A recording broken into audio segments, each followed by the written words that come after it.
Good. That's good. How are you? How are you today? Good, thank you. Oh, good. Hey, buddy. Oh, and Hello. I invited a surprise guest in today. It's like almost like a Substack celebrity. That's how I She is a celebrity on Subs and on Medium. know who Christina is, right? So, I'm really excited for you all. I thought we'd start with her, sort of like a warm-up exercise. I mean, I know some stuff about Substack, but she knows a lot about Substack. So I figured we'd bring in my Substack genius celebrity mind, and that's Christina. So everybody say hi to Christina. I'll wait for a few more people to enter. Hello. And I have some confetti left here from this week. Let's hear it. Karen was one of the rock stars inside my Substack bootcamp, and I am so happy to be here with you. Yeah. And of course, also seeing you again, Karen. Yeah, no, always great to see you. So there are a couple more people that are going to come trickling in, but while we wait, I usually have people do this whenever I interview them. So here you go. Tell people who you are, what you do, and who you help. Yeah. Yeah. So I'm Christina God, and God is my real name, so it's not a pen name. And as who is it? Suzanne said already, I started writing on Medium after giving birth to my baby boy. This was in 2020 in December. And then in 2022, I also added Substack to the mix.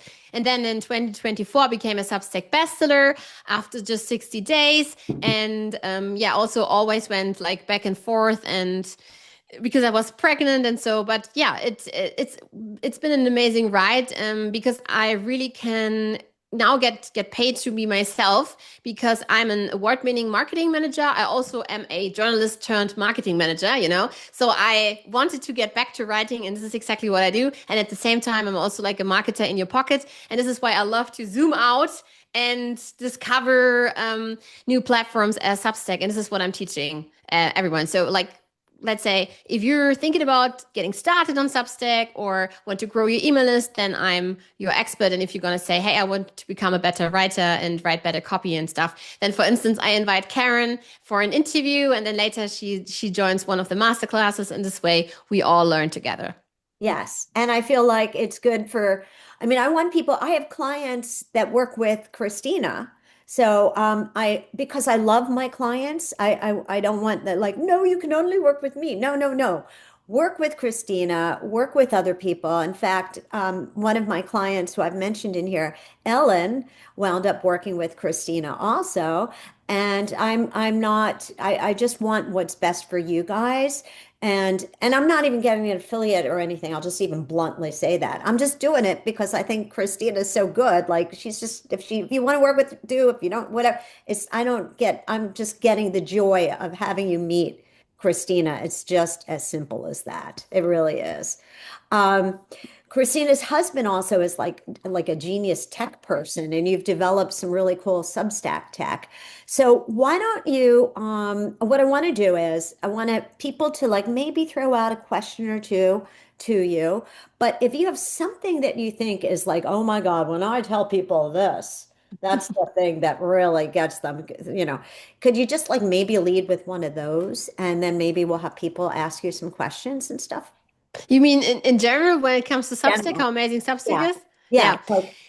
Yeah, so yeah, what I touched on already was this like getting paid to be yourself. I think this is Love that. like the best thing that can happen if you have your corporate job. So again, I'm a marketing manager, and the idea was when I yeah gave birth to my baby boy, I somehow had the feeling that I wanted to go back to writing, and of course, I wasn't really thinking about creating my own online business or building my own online business was really getting back to writing. So it was amazing. So every evening after my gave my boy a good night kiss. In the evening, I put pen to paper at the kitchen table and I started writing for about 2 hours and then publishing this on Medium every single day, you know. And of course, it was nice and I was earning, so the dollars were rolling in. I became a top writer there and stuff.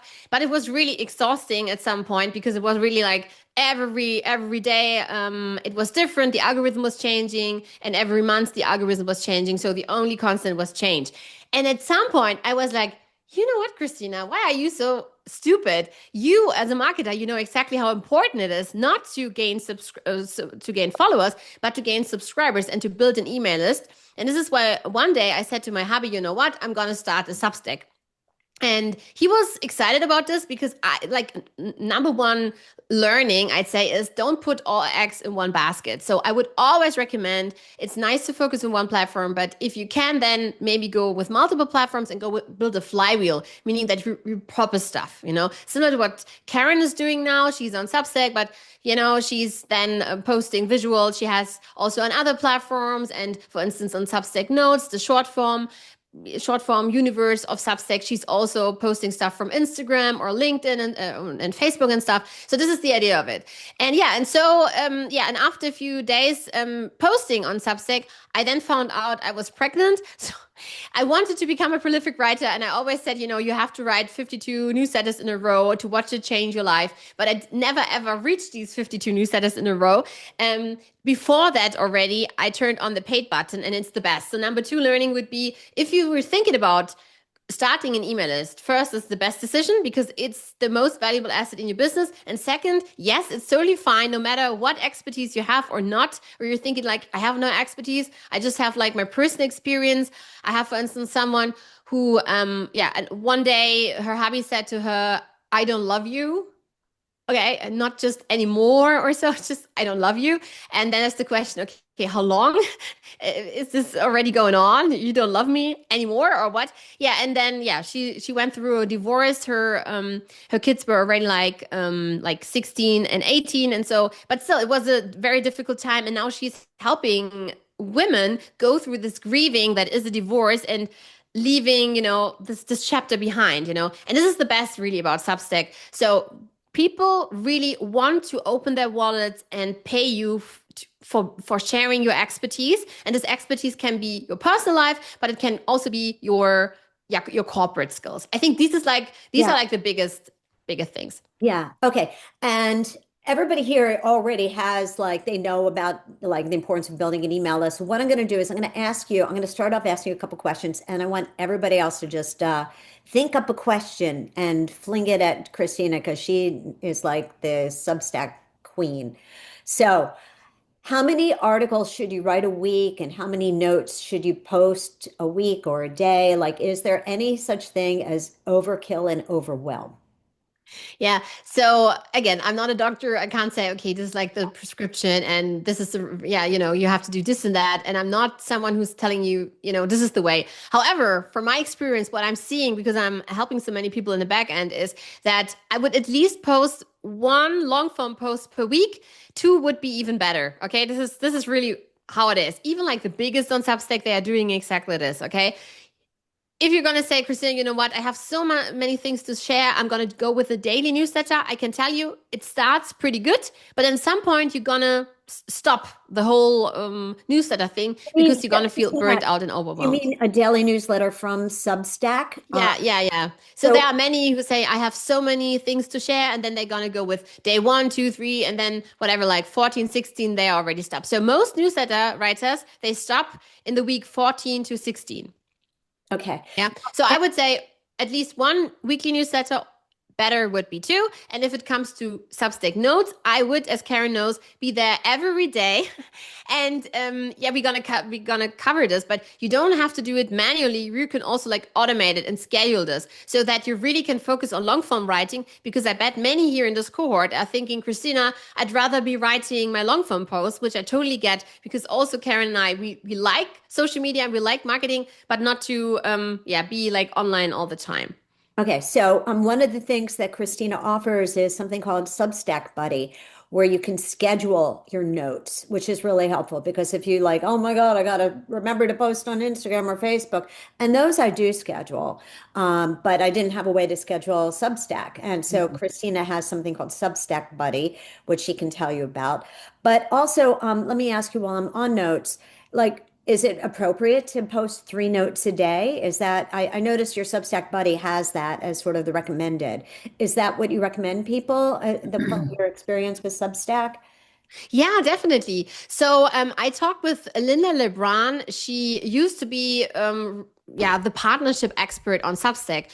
So she was helping, people get on Substack and stuff. And we had an interview like a year ago, and she answered exactly this. She said, totally fine, you won't get like penalized or banned for sending 5 short form posts per day or so. Totally fine. You can even send 24 or so. The most important thing is really that you're adding your 2 cents, you're adding value, and it's not spammy, meaning if here someone has a book or you have a mini course and stuff and you're going to post it like over and over and over again, then it's of course spammy. But if it's just like similar to Karen, you're sharing your 2 cents, you're encouraging people, inspiring people, and then sometimes saying, you know what, I'm also like a best-selling author and this is my book, check it out, then it's totally fine. Yes, and little micro stories I see do very well, where you tell them something about your life, and it could like subtly let them know, like, oh, she's cool, and then questions for which you ask for engagement and stuff, and those work. I mean, these are might be obvious, but I mean, they're not obvious unless you intentionally remember them, because otherwise you're just going to go to some default thing and go like, oh, this is a good quote, boom, and then you're like forgetting to mix it up, sort of like, complex different things each time, right?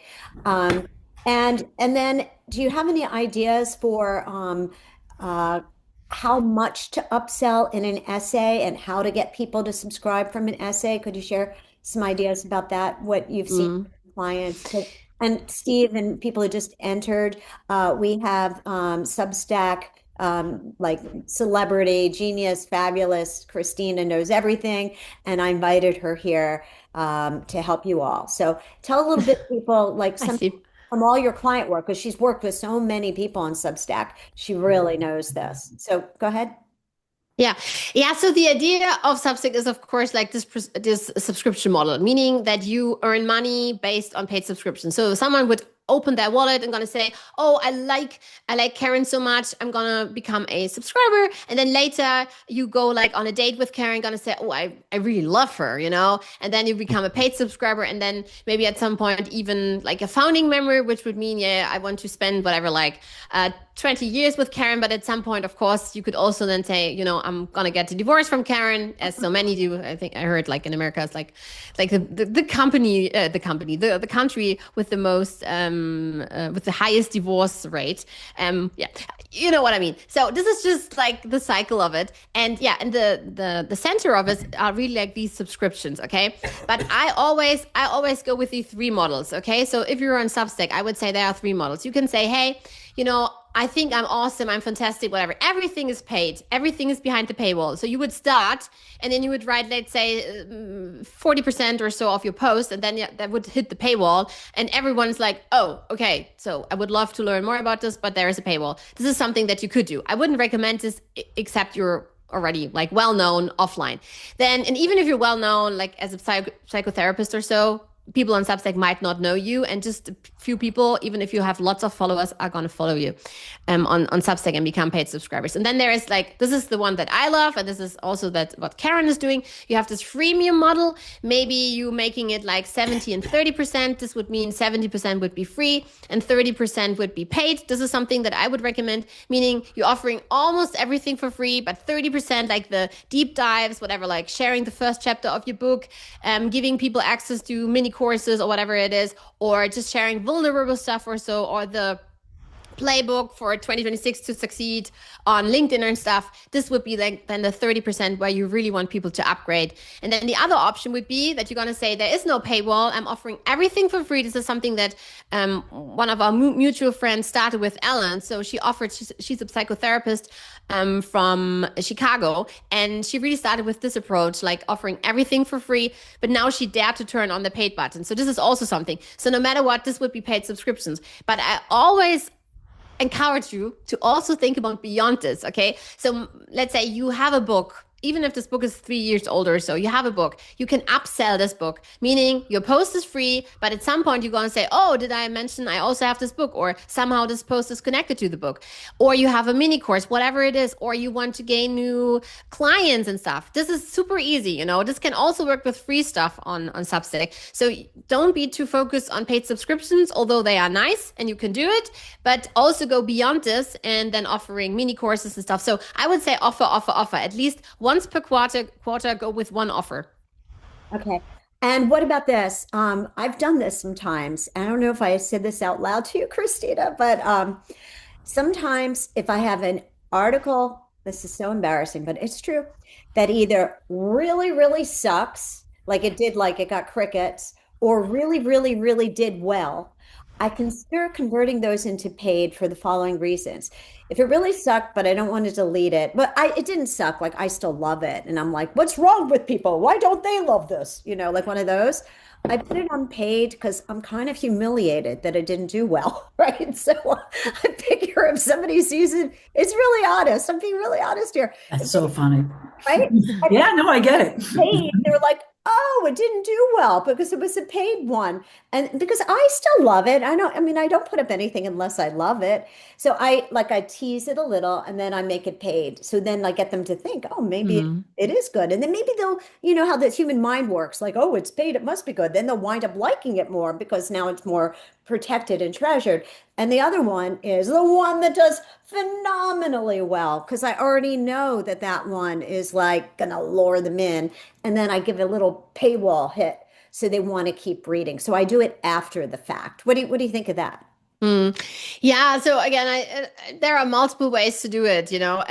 For many, we have, for instance, someone, Gail, she's turning 70 this year, and she's going with all this, you know, this ageless rebellion stuff. And so people love it, you know. So they are already like opening the wallet no matter what. And she's sharing very vulnerable stuff about weight loss and so on. So it sometimes it really works if you're just asking people or so. It really depends. And when it comes to the paywall, a great example is also, so her name is Gail Keys and Keys Allen. You can check her out. And then also there is Robin Wilding. She's a humor writer, also often writing, similar to Karen. Karen, you know, you are already connected via the Rockstar session.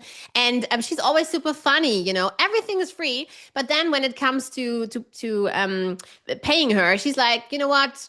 Maybe you're broke, totally fine. You can, why not give me $1 or two or three or four or five, you know? So she's going with this discount model where she's just gonna say, you know, if you love it, then even $1 would help me, you know, something like this. And now she has the little mark on her because she's gathered so many paid subscribers, Yeah, right? yeah, Which yeah. I thought was really interesting. I don't know if you guys, if you're new to Substack, but you get like a little like, you know, emblem if you have over X amount of paid subscribers. So if you make it really little and then you get that many, you get that emblem, and then that is social proof that might get more. So I thought that was interesting when Robin said she did that. Yeah, and there are even so there are like three badges. So the first badge is the white badge. This is the one that I have. This means you have 100 paid subscribers. This is the one I told you about when I just started on Substack, and then I was pretty like strategic about it. And then after 60 days already, I became a Substack bestseller. However, what you always have to keep in mind again, I started writing online in 2020 already, so this builds up. You learn, you become better, you improve. You know, it's not an overnight success. Very important. And then we have the orange badge, and the orange badge means you have 1,000 subscribers. And there are some already who are doing exactly what Robin is doing.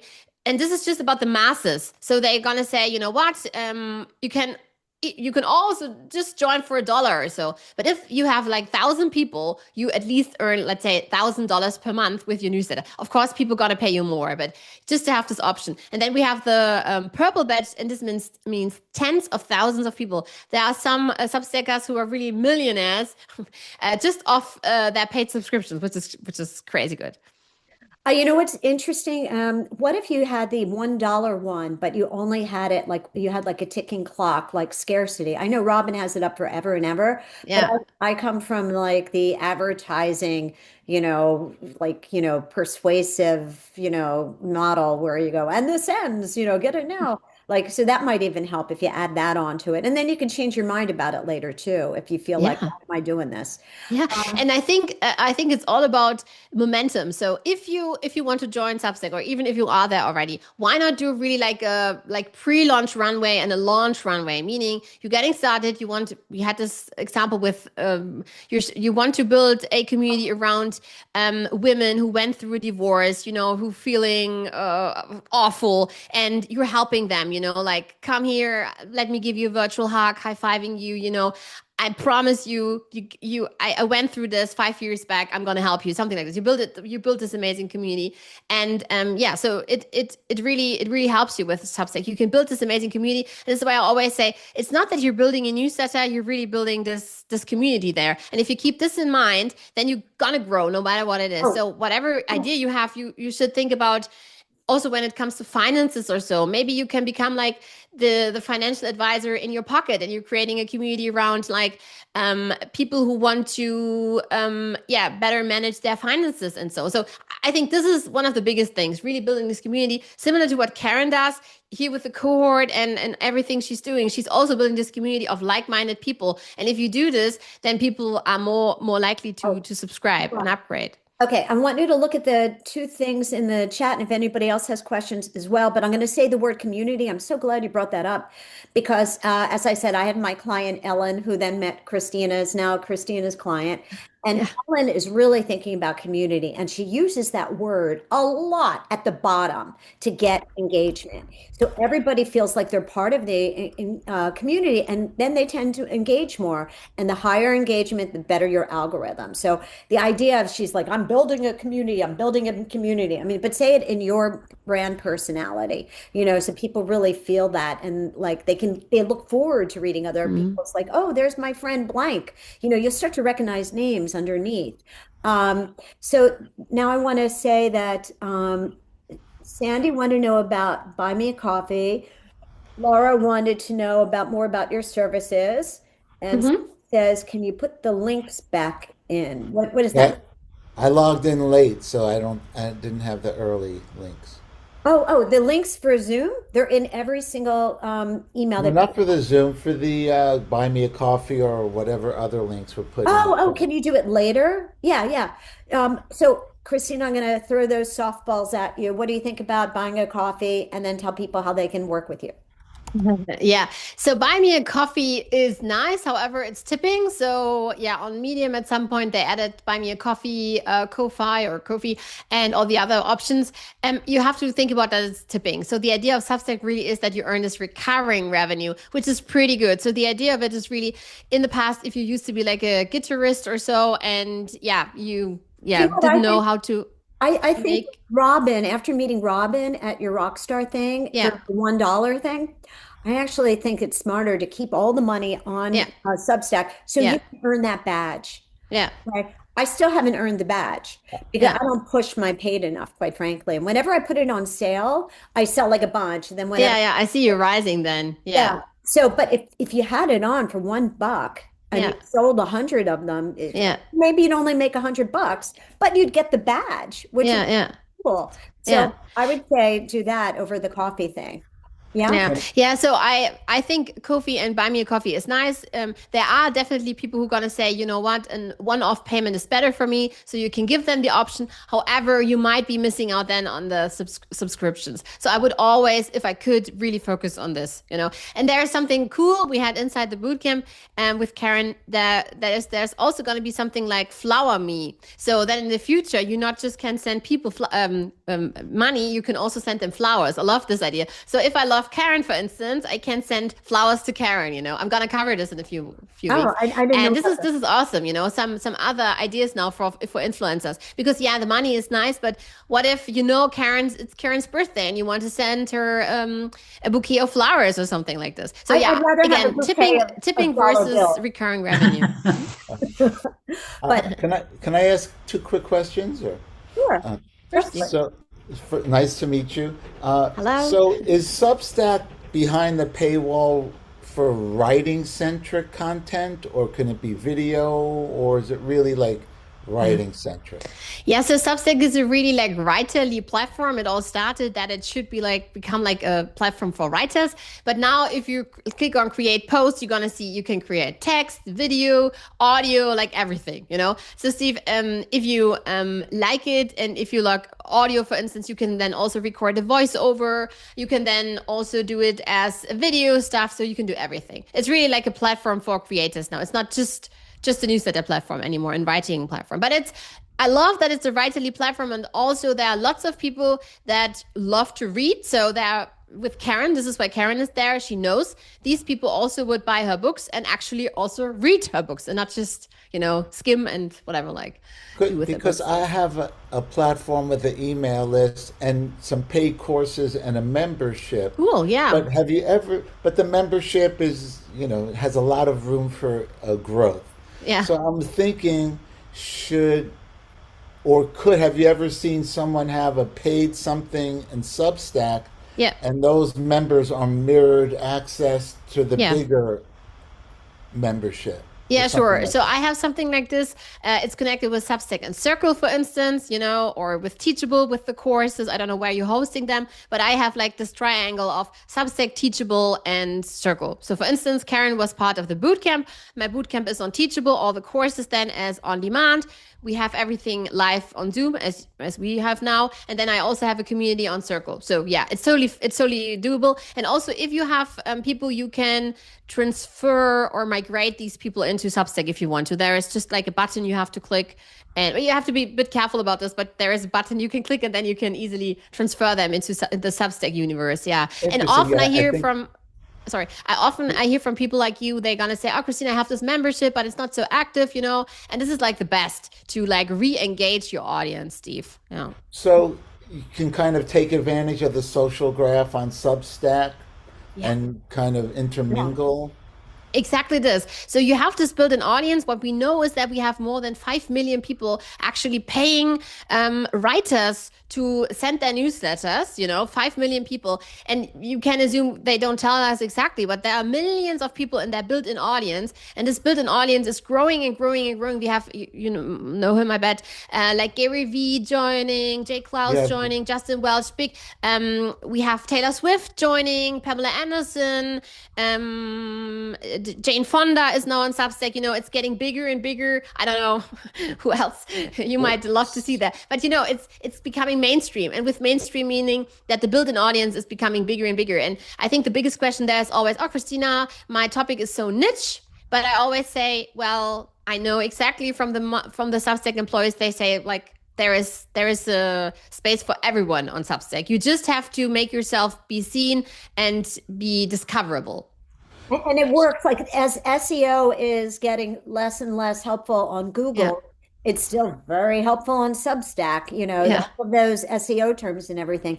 Steve, I'm going to skip to Linda really quickly because I I'm want to, sorry, that's great. Yeah. yeah, because I want to value Christina's time. And plus, I did work on each of you individually. So, Linda, why don't you just verbally ask Christina what you want to ask, and then Thank you. Lynn, and then Laura, whoever else, just real quickly, and then Thank you. and then you could contact Christina separately as Great. I well. would love to. I've got a Substack, Heart Centered Connections, and I've got different tabs for addiction, divorce, relationships, spirituality, self care.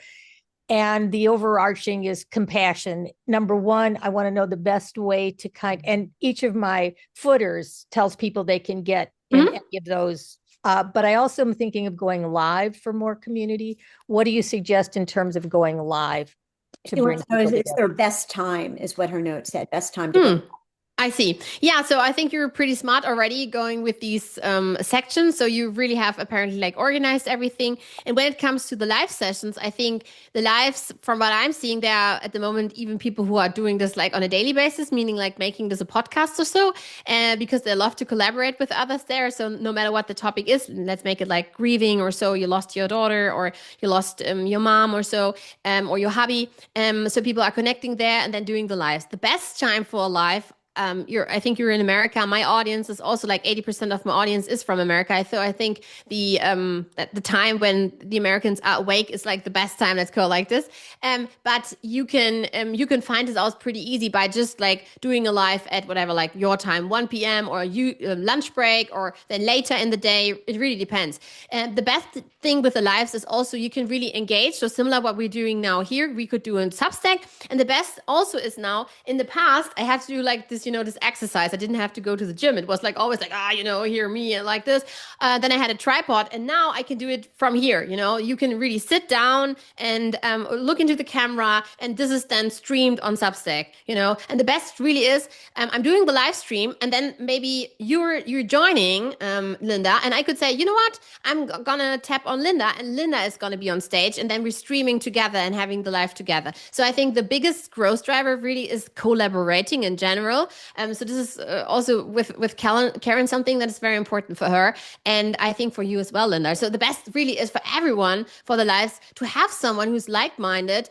And when it comes to grieving, for instance, then yeah, even if it's like a very vulnerable topic, finding an audience. And the best also is with the lives that they are getting posted in their social media network that is Notes. And so everyone can see it, everyone can see it and can join the discussion. This is really the best. And afterwards, Substack is creating you an already like edited video, so without the M's and stuff. And this is something that you can then share. So it's, again, not adding more to your plate. It's really just you doing the live with a collaborator and then sharing it later. And also you're going to get the transcript, and it's also going to help you creating just, I think 6 clips or so from the video. So it's really, I think it's getting better and better and helping us even more hyping up ourselves. Is that on Zoom or on your phone? What's the technical way to just open up and go live?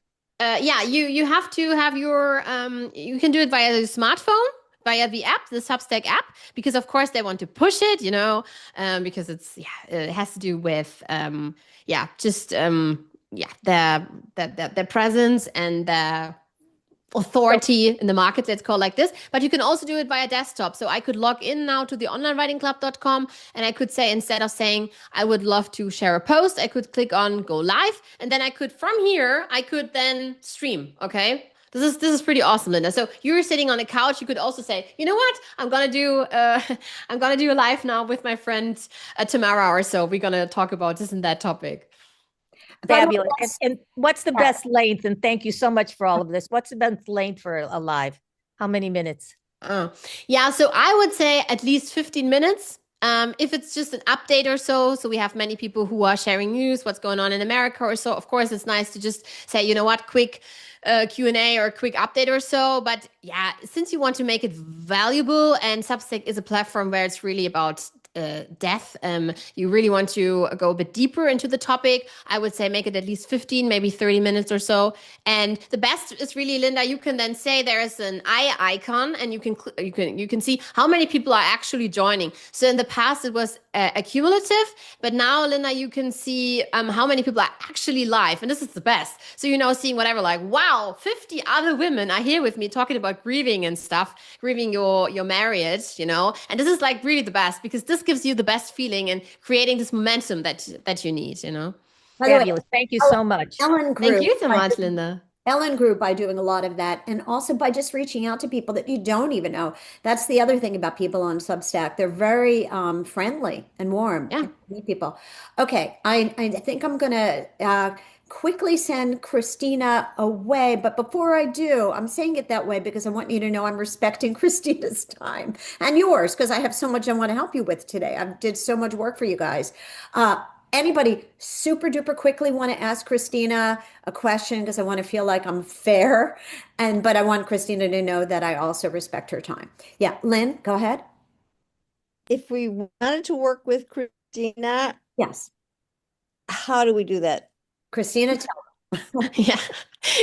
Apparently, Karen wants to pitch me here. I have my online writing club, and if you check out my online writing club, just onlinewritingclub.com, you're gonna see in the navigation bar, I think one-on-one or so. So you can click on it, and then you can book a one-on-one session. Or what you also can do is you become like it's called Beyond member. I guess Karen loves this, like Beyond, because for you have like the monthly and the annual, and then the founding member, and I call this now Beyond because I think with the Beyond member, it's always going beyond, similar to with Karen, you want to become a better writer and stuff. And so, yeah, you can also become a Beyond member, and then I'm going to help you throughout the year, whether it's whatever, like you want to, in the pre-launch runway of your book, similar to Colette Fair, she's now publishing The Cost of Quiet, whether you're an author or whether it's about a course, what we heard already from Steve today, whatever it is, I can help you with Lynn there. So it's just onlinewritingclub.com. And there you can book a one-on-one. Follow her on Substack. But here's a pro tip. After you follow her, send her a message and say, "I loved meeting you at Karen's Mastermind." So Yeah. we'll link it and go, "Oh, Steve from Karen's Mastermind. Oh, Lynn from Karen's, she'll link it." So send her that message, and then also will help you because sometimes I meet so many people on Substack I forget, and because I sent them a message, I'm remembering, oh, I met them here. So it actually helps you also remember, like, who was Christina again? Yeah. So Yeah, I think the direct messages, they are really like magic because this is the best, you know. So in the past, for instance, on Medium, you would just be writing and then, of course, interacting in the comments. But if you have like, you want to start an online business or you have already a business, then with the direct messages, it's super easy, you know, they are popping up. You can answer questions and stuff. Yeah.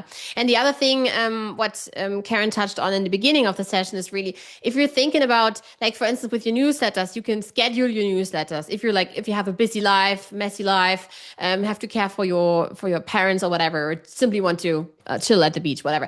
And so on Substack would allow you to like schedule all your long form posts, but it wouldn't allow you to post on Substack notes, which is so important because when someone comes to Substack.com as an example, which is public, then they could also find you there, you know, no matter what you want to do. If you want to, so the idea is always get paid to be yourself. So if you want to get paid for your skills or your personal life insights and stuff.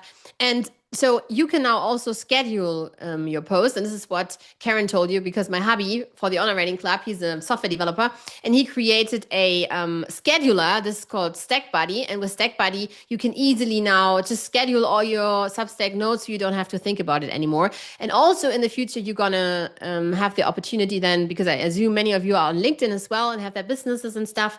You can also, for instance, schedule your stuff on LinkedIn. So it's, for instance, connected to LinkedIn or to other platforms. Because always for me, the idea is, because I have also 2 kids in the house, the idea is to not add more to your plate, but rather let you writing your stuff you want to, you know. So this is the idea of it. great. Okay. So what I'm going to do is I will include that when I send you an email, everything about her, so you can contact her. Again, I'm just sharing this because I love her. This is not, I mean, just be very blunt. It's not like an affiliate thing. This is a love thing. Okay. Like I get nothing except for knowing that I'm helping you. All right. So Love you too, Karen. I think Karen is like the most amazing woman I ever met because, you know, I'm from Germany, as you can hear from my wonderful accent. I know Karen loves the accent, and maybe you love it as well because of all the German actors in America.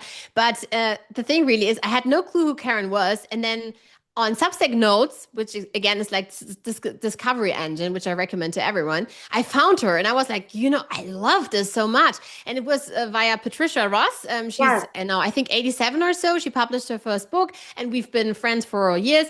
And she was sharing something from Karen. I thought, wow, I love this comparison that you're gonna say death, the moment when, you know, God or whoever is gonna say to you, you know what, Christina, it's the end of your life.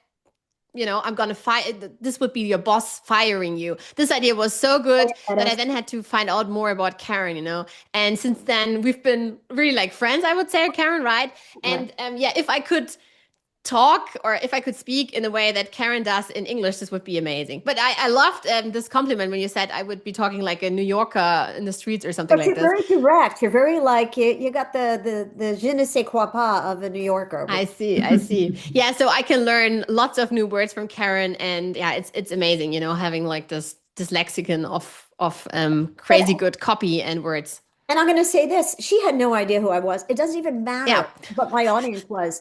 It was she liked what I wrote. And that Yeah. for Substack is a great Yeah. equalizer. You could have 10 followers. If somebody like Yeah. I'm following people that have like 20 followers if I love what they wrote, And so people can find you. It's not about numbers. It's about like, are you saying something that really touches somebody? So that's Mm. what I love about Substack also. Yeah, and you must also imagine that you would be posting together with Jane Fonda or whoever you like, Pamela Anderson, or I don't know who else is gonna join soon, And this is like the best, So seeing all these amazing creators there, and then your name popping up there. So there's Jane Fonda, and then there is Karen Salmonson, So you never know. And Karen is right about that. So I didn't know exactly who she was, and later then for the podcast, I was wow, she sold like 2 million books and No, I had wrote like no 50 idea. books and stuff. I was like, she's crazy good. And it was really, yeah, as you said, it was really about the connection. It was not about like, oh, she's huge and she's a superstar. So later then, yeah, you became for me the superstar you are. Okay. Well, thank you. All right. To be continued with Christina, because I'll hand her off all her information. And I just thought I'd invite like a little pop-up surprise Substack celebrity guest today. Yeah. Thank you Thank so much, Karen. And Oh, all the cohort partners. I wish you a wonderful time. Thank you so much for having me, Karen. thank you for coming. I really appreciate your time. Bye, Bye bye, Christina. everyone. Bye bye. Bye, Thank Thank Susan. you. That was Bye. great. Thanks. you. Bye. Bye. See you on Substack then. Yes. Yeah. Bye. Bye. Okay. All right. That was a surprise. I just decided to do that because she had me on her thing. And then I thought, I'm going to invite her into my mastermind. So, and like I said, I mean, I know Substack, but she like knows Substack. So I figured that might be helpful to you guys. All right. I have done copious notes and a lot of love and like reflection on each of you. And I'm going to go through everybody's Google Drive docs with my added things. This new system, I just put it right into your Google Drive doc. So you have it all there. And what I did for each of you also was a great exercise for me. And I think it's a great exercise for you. I kind of refreshed my memory. That's why I like it all in one Google Drive doc. Like, what were we talking about before? What did we learn? Where were we?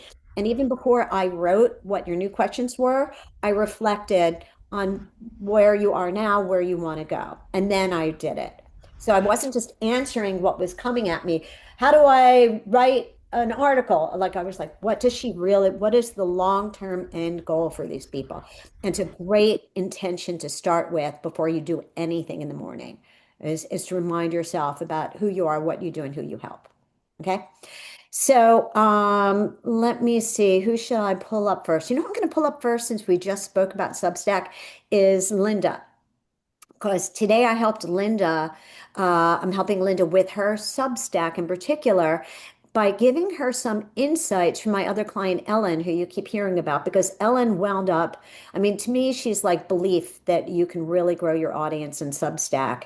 And there's some things that Ellen did that were so powerfully right that I not only want to give them to Linda, but all of you. So as I'm helping Linda, I'm going to be helping all of you. What's Ellen's last name? Ellen Scher, Oh, I see. Sherr, and she has something called Life Branches. She's great. Oh, you love her stuff, Oh, right? yeah, I love her. Yes. Right? Okay, Uh-huh. I'm going to reverse engineer everything she did because I believe in there's not competition, there's co-opetition. Whatever she did, that's her voice, that's her brand. It can apply to Linda, it can apply to Laura, it can apply to Stacy, it can apply to Susan. You just, do it for your brand because there's a template that she's using that I think is very powerful. Okay. As I pull up Linda's Google Drive doc, Linda, why don't you remind people about who you are, what you do, and who you help, which is a great exercise to keep doing over and over. Tell Thank you. My background, I'm a therapist, mediator, attorney, Chopra certified teacher of meditation, yoga, and Ayurveda. I wrote a book on compassionate mediation. I have courses on compassionate communication, compassionate mediation. I have a certification for other professionals giving continuing educations to therapists and coaches. My Substack has all that I mentioned earlier. My daughter died from addiction 3 years ago, 4 years ago. So I also have something on that. So Karen helped me get my Substack up and running. I've got about 750 people that I imported. Maybe I've got 30 new ones, maybe 2 or 3 paid. I don't do anything with it. And I'm thrilled at all you're going to share with us. Okay, thank you. Thank you. And by the way, last week, Rhonda helped Linda, or last time we met, with setting up the structure for going from, coaching uh, individuals to coaching professionals so they get a certification. And she's inputted that. But today, I'm just going to focus on Substack. So Linda wrote, I'm going to show, first, I'm going to show what you have been doing, and I'm going to do a side by side with Ellen because I rewrote what you gave me. Okay. Great. Um, Mhm. so this is Linda's, and I hope you know I love you because I'm going to be doing some tough love, but I it's love I love this. I feel so underneath honored. the tough love is love. Yes, I know that. Let's call it love tough. We'll put it in that order. Let's just call it love. It's just love. It's all love. Okay. Okay. It's heart-centered connect. There it Oh, is. right. Okay. Heart centered. All right. So everybody follow Linda. That's not my page. It's lindacroll.substack.com is how you'll get to my page. Oh, not this? Not that. That's my page. Yeah, no, but Okay. that's how people find you. It is how people find you. Okay. Okay. So, one of the things that I felt that Ellen is presently doing right, and it's something that I repeat like almost like in a almost like a mantra way, like talk about pain points, dangle the promise and all of that. And so what I wanted to do, what I talked about with Linda, we had a one-on-one too, was titles like Little Wave, don't do that, or Oh, the Places We'll Go. What used to work when I was growing up and in advertising, which is like beautiful poetic things, don't work in the year 2026. So people have to know what's in it for me. And by the way, and I'll repeat this because I might not have said this last time, but it's also one of my underlying philosophies that there are two ways to persuade somebody to love what your product is, your service or product or book or whatever. And that is intrinsic and extrinsic. Extrinsic is intrinsic is when I say 100% all natural ingredients for cookies that I'm selling. And extrinsic is when I say healthier for you and your family. And even though 100% all natural ingredients sounds like a great thing to tell people, extrinsic will always work better because people want to know what's in it for me. What's in it for me? Talk to me, talk to me. Now, if you tell a story where you struggled, then that also works. Like I dated a serial killer by accident. This is what I learned. Yeah, people will read that. But something like, oh, the places will go, sanctuary comfort and stuff. I want I want Linda to redo all of her headlines and start thinking like that. These are too soft. Okay. January's divorce month. You can say that in the article, but no, start with something that's a pain point or something like that. Okay. And now I'm going to show you real quickly what Ellen is doing now under my philosophy. Okay. Um, and it worked. This is Ellen. And these are some of her titles. Now, her personality, completely different than Linda's, also a little like mine, but a little bit not. So she's like, this is the one that made her viral. She used to have like 200 people. Now from this one post, it's gone so freaking viral that she has like 20,000 people. Cameron, could I just ask a quick question? Is that her blog? Is that still on Substack? This is all Substack, yes. So she has her personal profile page and then her different Yeah, other pages? everybody's is like that. You can set it up in different styles, magazine, or I forgot what they're called, but this one might be magazine style. There's different ways you can do your brand Okay, of it. thanks. This is all Substack. It looks like a website. But if you look here, it's like curiosity, like the body, right? Aging out of flux, and our sense of why you, stop being so fucking helpful. She's talking to you, right? And it's like your pain point. Oh my God, I feel seen. I feel like, oh my God, that is me. Things you realize when you run out of fucks. I guess she's running on the fucks thing because it worked. Starting over at midlife. Nobody told me these 8 things. When did I'm just being honest, become a free pet, like your brain on menopause. You're not stuck. You're trying. Do you see what she's doing here? She's really talking to people's pain points. Um, and this is not about like here she's saying about January, but she's saying stop terrorizing yourself with January goals, right? And then she names things. Okay. So now I'm going to go back to Linda's and then I'm going to show you. Oh, and I also did for everybody, you can get this. It's inside of Linda's Google Drive doc, but I'm happy to even, you guys can look because on every email that goes out to you guys, you see everybody's Google Drive doc. And I'm doing that because I want you all to get to know each other and collaborate and everything. I took one of Ellen's, that her viral post, right? And I analyzed it like a template, like a fill in the blank template, because I think it really does follow certain things. And then I applied that to Linda's new post, which you didn't share yet, right? Did you Right. share? Okay, Not good. till I'd heard from you. Excellent. And now we're going to go through it because I looked at everything that like, and I thought it was interesting for me too. Like what made it? And I know the word fuck does help, but it's also that she did a couple of other things inside of it. Now we're going to look. Okay. This is Linda's post. And she's showing me when the world is off its axis, finding steadiness when everything feels like too much, finding my axis on so she's letting the subtitle do the work, which sometimes helps, but Ellen isn't doing that. And I'm not saying like Ellen is the be and all. Ellen actually is matching my philosophy. So it's really like my philosophy is not to do that. But I'm just showing you it works. I'm showing you social proof that what I taught Ellen works. Okay. So now Linda starts off here. I'm showing you Linda's article first. Um, do you ever feel this way too? I avoid the news. And by the way, I thought if you're going to tell the story about you, you could just begin, I avoid the news. You can just own it as your story right up front. Or I take it in very small doses. Now she's telling, I'm not going to read the whole article, but I'm just going to take you through it. She's telling you what she does. She's going into it into more detail. And then if this sounds familiar, you're not alone. And now she's doing, when I showed her the article, I can see that she's following what Ellen's doing to a certain extent. She's now naming what it is because Linda's obviously very smart. She has like a many pronged background and things. And so she's explaining the neuroscience of it, which is very much on Linda's brand. It might not be on brand with you, like Susan has other expertise, Steve has other expertise, whatever that expertise is. Um, and now she's getting into it. Right now, I'm practicing something simpler, one day at a time. But what I'm about to tell you, Linda, is that's not enough. And then she's going into the world, maybe off its axis, but I don't have to be. And now she's inviting you into something that's a paid item.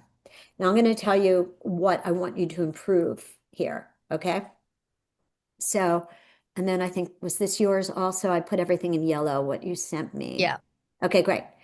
So, and then this is what I did for Linda. You're going to see this on everybody's. I didn't play favorites. Everybody gets this, where I just looked at it and I thought again before I even began working. Okay. Your Substack essay needs a little glow up. Okay. So, first, your titles. Okay. Instead of when, oh, and Linda writes who you help is professionals that are maybe burning out to have compassionate to help them. You want to take them through. You have a couple different audiences, but this is how I spiffed this up for this one, is helping professionals that help people. So when the world is off its access to why helping professionals, and I didn't know if it would be helping professionals, I also called it therapists, are burning out and it's not what you think. Stop absorbing your client's anxiety, the neuroscience, professional boundaries, or some of these. The helper's paradox, why the people who teach healing can struggle with it themselves. I like these better, actually. After I broke free from what you wrote and just went, okay, let me just do it. Compassion fatigue isn't burnout, it's your nervous system saying enough. Dear coaches and therapists, typo. Here's why you sometimes rebel against your own advice. So it has that curiosity and it's talking, oh, you're talking to me? You're talking to me versus the headline up here, which doesn't really talk to you right away. Just to see the side by side when the world is off its axis, finding my access. This language, by the way, doesn't have that emotional thing in it. Returning to center, it doesn't have the I don't know how to explain it, but like the intrigue and the excitement and the magnetism of some of these other ones. Okay. Yep. No pizzazz.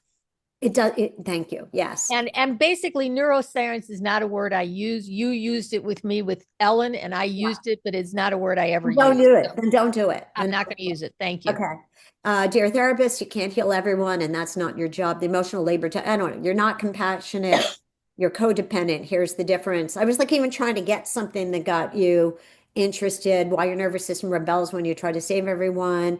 And then I Great. pulled Thank out you. some of Ellen's titles here so you could see. Now, I looked at Ellen's viral essay template and reverse engineered it. By the way, her essay is very long, and I don't suggest you do everything in her essay because I do think it is I mean, look, it went viral, so what do I know? But, I think you could do what she did in like, she did it extra large. I think you could do it medium large size. You don't have to go extra large. Hook with a visceral scenario, name the unnamed phenomenon, address the shame fear, the science flip, clear section headers. But I'm just going to take you through with Linda's redone so you could see. Okay. Um, with yours, it could be something like this. And again, there's different angles to come at it. But if we kept to your essay truly, it would be like this. My coaches and therapists are scrolling after work, and it's not what you think, because yours was about not wanting to watch the news. And then you say, um, you know all the tools. Anyway, you talk, but tonight instead of journaling, you're scrolling Facebook reels. This is why.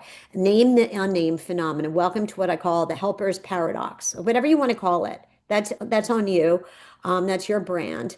You're not lazy. You're not a hypocrite. Address the shame fear head on. I think that's what Ellen does. It gives people like, oh, I relate. Oh, I'm not a bad person. Oh, thank you.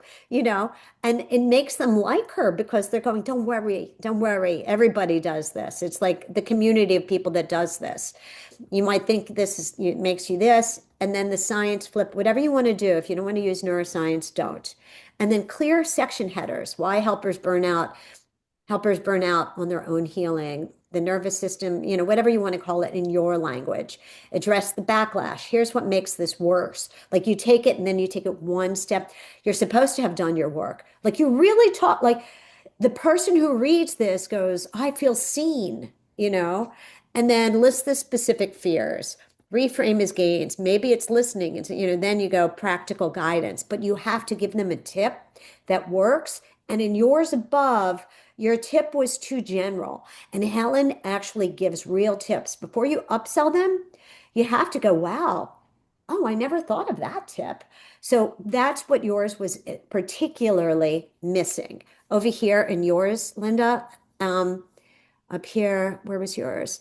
When you got here, right now I'm practicing something simpler, one day at a time, one feeling at a time. Not a big enough tip. Not a big enough tip. So we have to show them your smarts. And that's what Ellen does. She gives like a very good, juicy tip. You don't have to give away the whole store, but just give something that makes them go, that Linda, oh yeah, that's a good one. Thank you. And then you'll get the comments underneath. And then Linda, I'm going to keep going, but underneath here, I also helped you with another essay underneath it. Okay. So Fantastic. I can't thank you enough. This is fabulous. everything I just Thank taught you. Ellen applies to all of you. I mean, after I did it, I was like, you know what? I'm going to try an essay with that. Like, it's almost like a Legos. Like, you're like, okay, what's the next set of Legos? What's the next set of Legos? Thank you so much. Sure. So much. Okay. Let's see who I want to do next. Carolyn, because Carolyn, you weren't here last time. Is my memory right? Is it Carolyn? Oh, did she leave now? Oh, uh-oh. Did we get too off to a late start or I thought I saw Carolyn here. She just said she had to leave at 10:57. Oh, darn it. Okay, then what I'm going to do is, Carolyn, I'll do you last because I want to do while people are here. So, how about Sandy next? You ready? You ready, Sandy? Okay, I'm ready. I'm Okay. ready for the tough love. I That's call it tough love because that's what my tough. mom gave me. So Okay. All right. All right. So am I still sharing or I went out of share? Let me go back into, it went out of sharing. okay. Um, all right. So Sandy, you'll see I did the same exercise. I read through. This is why I like everybody's individual Google Docs. I reminded myself, and then this is what you asked me, and then I reminded myself where you are, and then today's notes. Um, Okay. So one of the things you asked me for in your email, and now you can see why I like everybody to put it all in one place, Oh, um, is, wait, what did we say? I'm leading with the first option, the subtitle Lost in the Woods, where Phoenixes Learn to Rise. And then I said, to go with it. yes, I love it, because then you get both, and it's the simplest way of going. Right. Um, Here's why this works, and then I explain it. And by the way, I'm probably going to go through a little bit quicker because we had Christina up front, and I want to make sure we get everybody. But that was Mhm. just like a spontaneous idea to invite her, and I hope it was worth it. Um, okay, but where I can help you, and I want everybody to hear me help you, is first of all, I noticed your email. Stop calling yourself a beginner. All right. Okay. No more, not on my watch. You've 100 piece of content. So I want your mindset to stop doing that to yourself, okay? Um, Okay. Thank you. I want you to get those 23 subsets subscribers into Kit immediately. Okay. I want you to make sure I have ConvertKit and I'm moving people from ConvertKit into Substack. And if you're still using ConvertKit, I have ConvertKit set up for a funnel that upsells my online courses. Okay. All right. Um, now, but, and I want to say this out loud, Hmm. I have not moved my Substack people to ConvertKit for the following reason. Uh, Okay. I'm not caring as much about my online courses right now. I'm caring about my book and all the upsells from my book, but the online, I gather them from my website. It's too complicated to go into, but for you, if you're upselling, and I also had too big of a list, and I had Yeah. 100,000 people, and I was being charged like $750 a month, and I wasn't really selling the online courses. I was selling, and I didn't need to tag them because if I'm, anyway, so it's boring, but everything else you can do both. Okay. Okay. All right. So then you asked about like six figure, seven figure, and I want to be honest with you about the how it works, okay? Yes. So with 70 email subscribers, the math is it's going to be hard to get to six figures right away. So Hmm. that's why I want to get you thinking about the higher price ticket items and move Okay. people through the customer journey, but begin with the ends in mind. Everybody should think small priced, medium priced, high ticket priced. And that's how you're going to get to six figure and even seven figures. But you have to move people. It's very rare that somebody just, comes to you and is like, okay, here's like 4,000, here's 5,000. You have to move them through the customer journey like that. Mm. So some of the ways that you can do that, I have here for you, the Phoenix VIP Day, Mm. realistic timeline is here, and now what I've done for you. Um, what did I write here? Oh yeah, I noticed something that was a big blind spot for you, Okay. which made me weirdly happy because if you're doing something wrong, then you do something right and you can make more money. Okay. Of course. Of So course. I agree. I felt like you were mainly just selling your grief writing and not because I reminded myself what you want to remind. That's why I want everybody to go through the exercise. Who am I? Who do I help? Blah, blah, blah. So, but you want to sell the legacy, the Phoenix legacy method to ambitious women who want to build extraordinary legacies while grieving. And your writing is too much focus just on you and grieving. Okay. It's not speaking to the audience. And then people just think you're writing about just your experience with grieving. But you Mhm. have to, and I think it comes from you, maybe a mindset thing. You have to own the fact that you can help people. And I think when you said beginner in your email, it shows that you're not giving yourself enough credit, that you can help people with this, that you're not just a writer about grieving. You are the person that helps ambitious women who want to build extraordinary legacies while grieving. And Hmm. there's a difference in how you write and your copy on your Substack and Okay. your essays. The Okay. next thing that I noticed that I noticed it the first time, but for some reason it clicked more with me. You talk about the word tribe, that you went from a tribe of four to one. Oh. And I thought this the first time I looked, but this time around, I guess maybe because now I know you more and I felt I could just be blunt. We're New Yorkers. I'm a New Yorker. We're New Yorkers. New Yorker. I don't think tribe is the right word at all. And I feel like I didn't quite know what it meant, but because I'd read your articles, I knew what you meant. But somebody else reading it for the first time, like what you went through was quite frankly devastating. You lost your parents and sibling in 14 months, and you distance it, and it sounds colder when you say your tribe went to four to one. And I wasn't like, just like, I feel it when you say you lost your parents and a sibling in 14 months, family of four to family of one. I don't want the word tribe in there. It sounds Okay. much like a hipster word and not an emotionally feeling word. Okay. I like that. I like what you said about that because I had a feeling that tribe was should needs to come off It, because even though I say lost in the woods, at least I take off the grief part out of there. yes. Yes. Thank you. I think it's more clear the pain and grief you've gone through. Yeah, Um, and then I gave you a couple, lost my parents and sibling, went from never being alone to completely alone. And you could switch these up inside of the article. of course. And then I lost my parents and sibling in 14 months and thought, well, this is either going to destroy me or turn me into a phoenix. Right.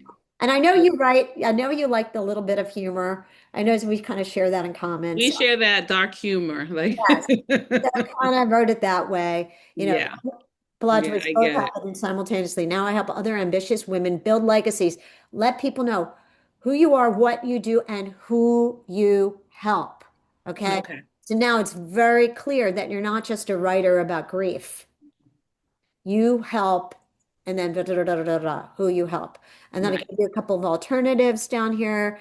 And then I looked at your about page, and I'm going to tell everybody, I've said this before on websites, I've said this, and it same goes on Substack. The about page is the sleeper page. People go there to decide, who is this lady? What is she? Why should I give her my email address?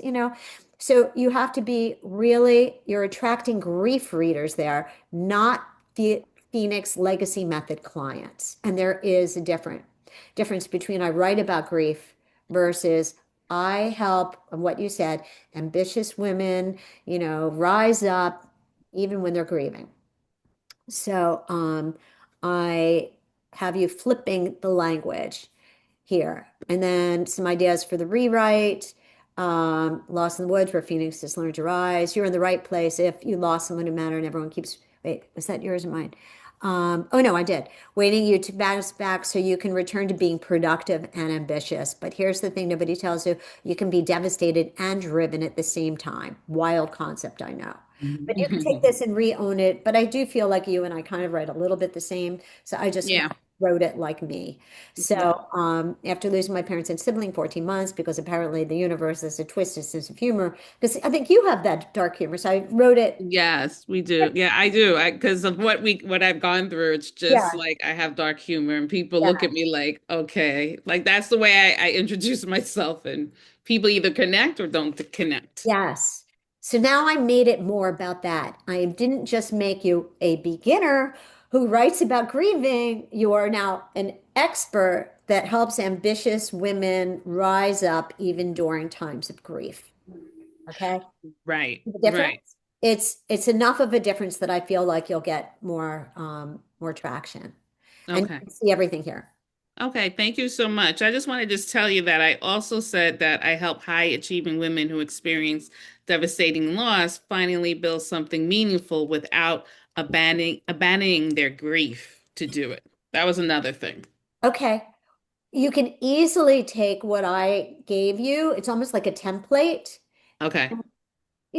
Mush around my words, change them a little. I mean, once I got one little template going, I just kept sticking it in there. But Hmm. you can like take it and zhuzh it up. Okay. But the idea is there. And Okay. now you can re-own it with those words more. Okay. You That know what I works. mean? Yeah. Okay. Thank you. Sure. Okay. Stacy, you want to go next? Okay. How are you, Stacy? How are you doing today? I'm well, thank you. Okay. Um, Stacy. Okay. Oh, you know what I'm going to do for you? Because I want to like, I feel like your energy is a little low. I You gotta, think so? I'm just intuiting that. I don't know. Maybe I just been talking so much, or maybe my energy is so high because I've had so much fucking caffeine that But why don't I ask you to repeat, although I do have it written down, I'm not being lazy. I did the work, but tell people who you are, what you do, and who you help. I am Stacey Herrera.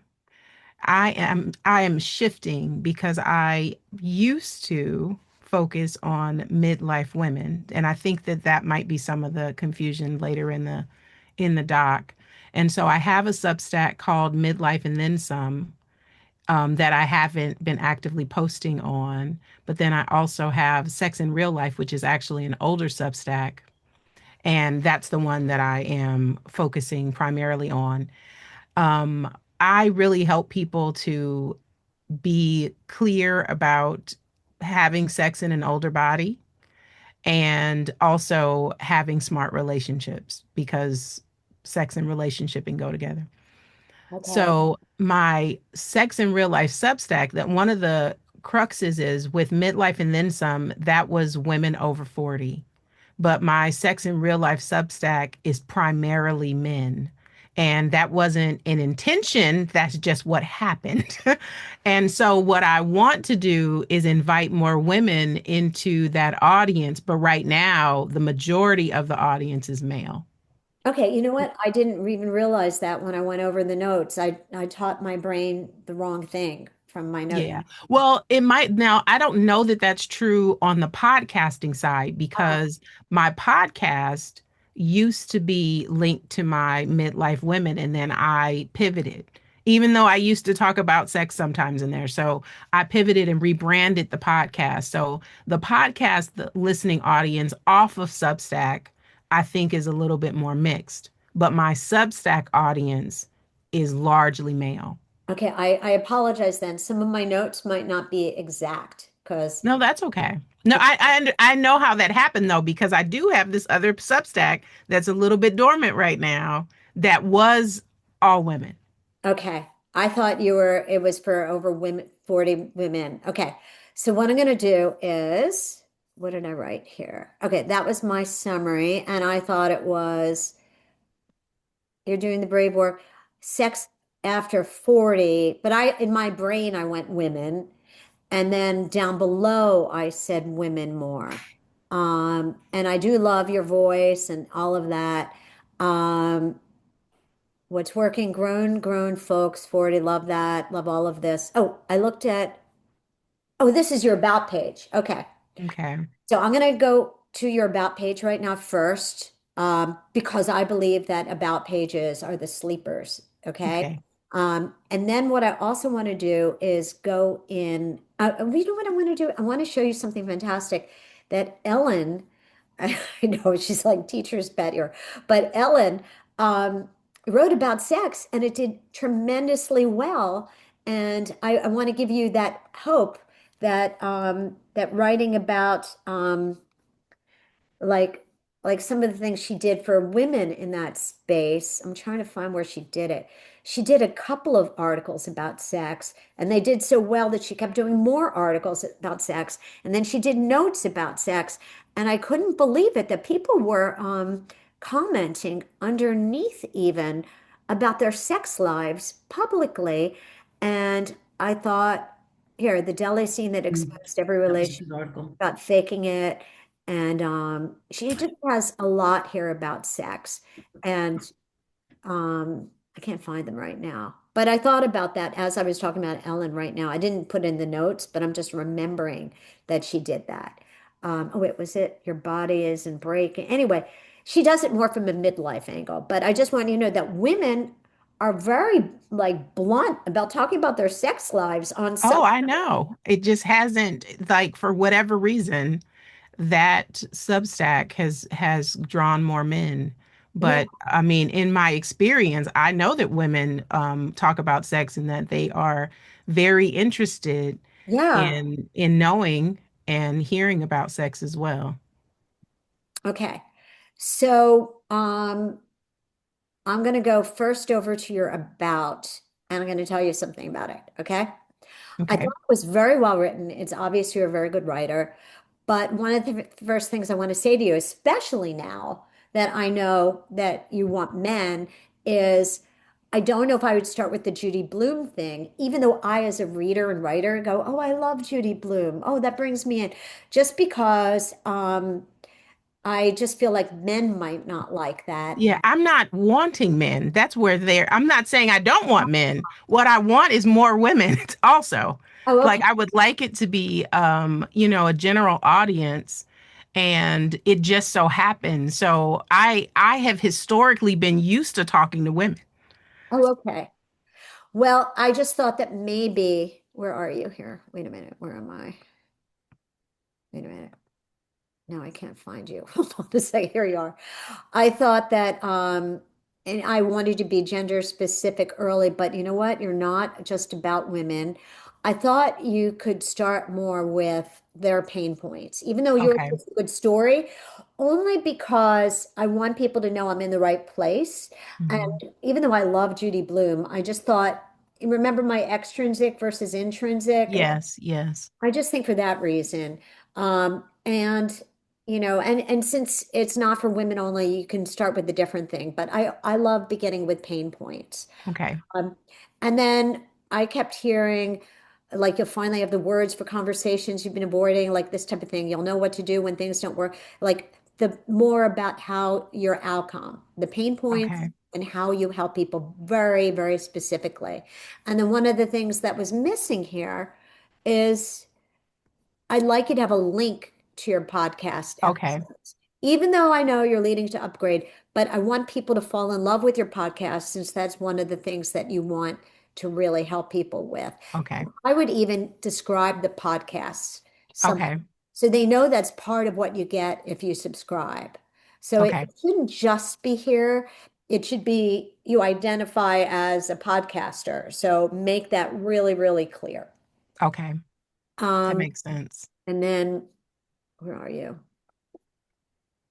I looked at your YouTube, and I know you're going to say, Karen, why'd you look at my YouTube? I'm talking about Substack. I'm going to tell you why, because it's still out there. It's still Yes. out there. And I saw a lot of things on your YouTube that I want to help you with. Okay. Okay. And some of the copy that I give you on YouTube, although it does have to do, I think I really went more on women, but it doesn't matter. You can still plug in Hmm. men too. Okay, but I want to show you, and I need you to fix this because it's still out there, and I want to try to have cohesion with you. Okay,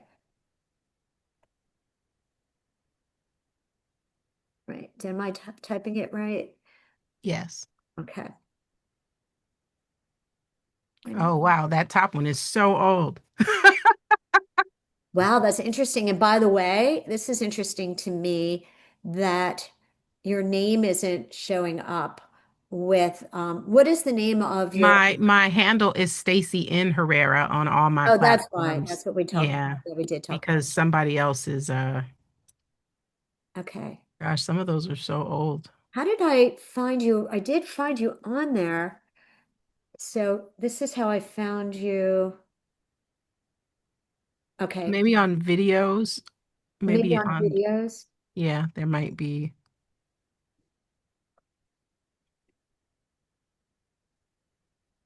Is this you? Is this your YouTube? That's someone else's podcast I was a guest on. Okay, what else? But if it's on YouTube it's at Stacy in Herrera all together, Okay.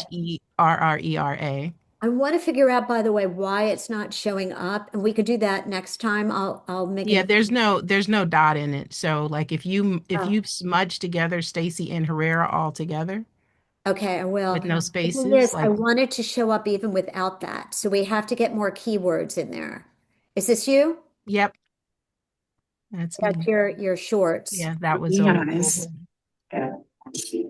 Shit, if we're skis. being honest, Okay. if It's we still are, a lot of people say, okay, but I still have to get to your YouTube, and I'm finding this Yeah, interesting. all of those shorts are I are know, but from my YouTube channel. it's not bringing me to your exact YouTube page. Let Um, me drop it in the chat. which is weird because I did visit it to give you my notes, so I don't know how I found it. But this is important, by the way. Put it in the chat and I'll find you that way. How do I, did you put it in the There chat? it goes. But everybody, you should always Google yourself and see what comes up because there's a reason why this isn't coming up right away, although it did when I was looking at you earlier.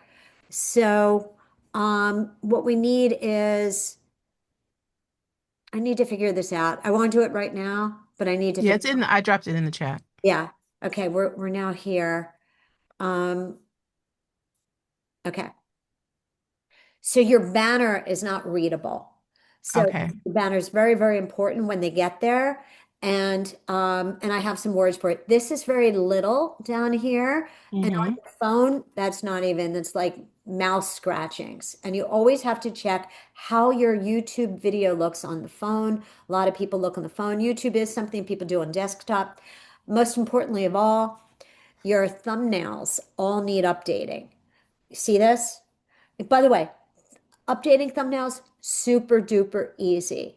But these say the same thing on each one. Well, those are auto public populated is why is they're being I'm not doing anything on YouTube, but when my assistant uploads my podcast episode, it automatically uploads to YouTube. So that's why they all look the same, is because I'm But not these, actually okay, it doing doesn't, anything. some of these are like 9 days ago. Okay. Yeah. So Yeah, they're happening every week because there's a podcast episode released so every week. what I want is for you to get double the action from Substack and YouTube. And also, I think the thumbnail will be pulled over to you to Substack too, and you can change your thumbnails easy peasy. Do you know that? Well, yes, but I think that they're coming from two different places. It's not auto feeding from Substack. So this is auto feeding from a different Oh, platform. So, that's I fine. mean, I know how to change the Okay. the the thumbnails, but that's the reason that they look the Okay. same. I would go in and change all of them because that's how you're going to find people on YouTube. And I'm sure people on YouTube are going to love this. Okay. So, what I Okay. want you to do is this won't get the attention because it's the same thing each time. Mm-hmm. What you need is to take these headlines and put them here. So, some platforms allow you to do a thumbnail, a custom thumbnail for each episode. So it might be worth. Yeah, I mean, no, I can. I'm saying that It's the just reason it it's looks an the one more same thing is, to do. I believe me, yeah, I know. there's no real activity happening. So But going back in and doing it, I could do that. But yeah, it's I have been just giving zero attention to But I YouTube. think it's going to show up on Substack also because the way it was Okay. pulling from Substack, it looked like that could improve too. And I'm going to tell you, you can find people, especially your titles are fantastic. Is monotony killing the buzz in your sex life? You know, all of these, all of these.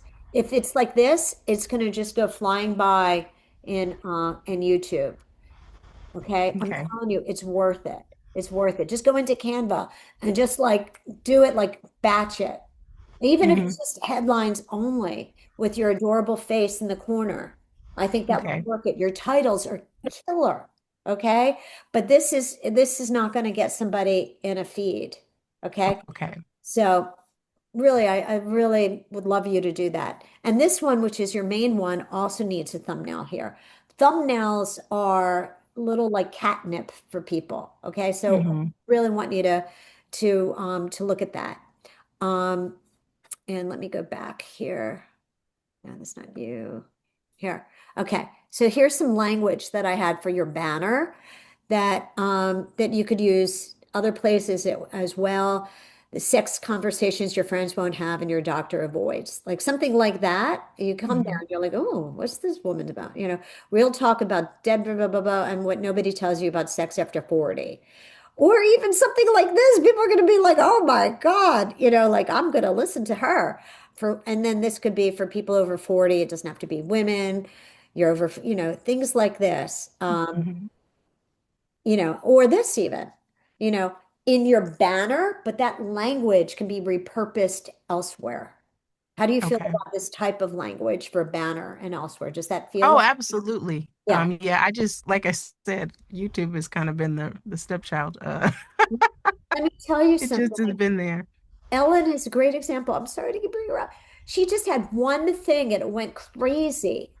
And by the way, I just had one thing go crazy on Instagram and I've gotten 4,000 new followers from one thing. If you have a crazy titled thing, and your titles are fantastic, fantastic. I spend a lot of time on titles. Your titles are fantastic. That's what Ellen did. If Ellen's article had just been like, how to stop being a people pleaser. Like, no, it's because she said it like in a way that's like real talk. And that's what you have, real talk. So Yeah. I think you could have one of your freaking YouTube videos could catch fire like that. And then Okay. suddenly get 4,000 people, you know. So don't give up on that, especially since you're double dipping in a way. Whatever you do on YouTube, that header, that thumbnail is going to go over to Substack anyway. Yeah. Okay. So it's to help to encourage you to take the time to do it. And then I have more copy here also that could be in Substack and YouTube. It's just different things. Love your podcast titles. Love. Okay. Thumbnails need to be different. And then what Yeah, else? I haven't been doing very many Substack Oh, notes either. I I really loathe social media. So okay. Well, so I'm happy to hear about the Substack buddy yeah. because I'm so not interested in Yeah, no, I agree. I agree. yeah. So, but what I did was I looked at your notes and I feel like your titles are so freaking great. Let's bring those into the notes and like Okay. my attention. You get my attention with your title. So, thoughts on notes. I have what did I write? I wrote some new ones for you down here, which you can see when we're not on together. Okay, okay. I'll just show you a couple. Okay. Okay.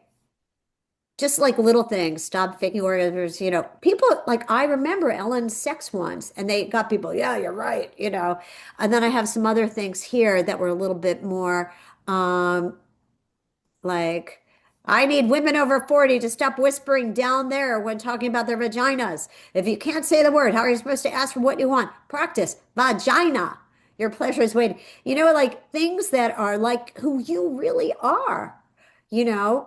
Tell me you're over 40 without telling me. You've Googled, is it normal for sex to hurt after menopause at 11:47 p.m. and felt relieved that you're not just broken just under, you know what I mean? There's a whole Yeah. mess of these down there that you could start using. And then this is my notes on your thumbnails. Uh, oh, and then I looked at one of your essays. No, I looked at your copy underneath your podcast on the essay. And I just want you to Mhm. know that in the copy, and it might be, maybe it's taken from the transcript, but I want you to at least start with what the problem is. Again, I'm just going to be very Okay. redundant. Pain point, pain point, pain point, dangle, promise, promise, promise, specific examples, and and then upsell, upsell, upsell. Do not leave the scene of the post without upselling something. Okay.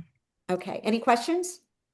No, I mean, you're just reiterating. I'm trying to not like I'm not centering my business this year. So I'm actually writing a novel. So so that's why Perfect. my only thing has been Substack and my podcast.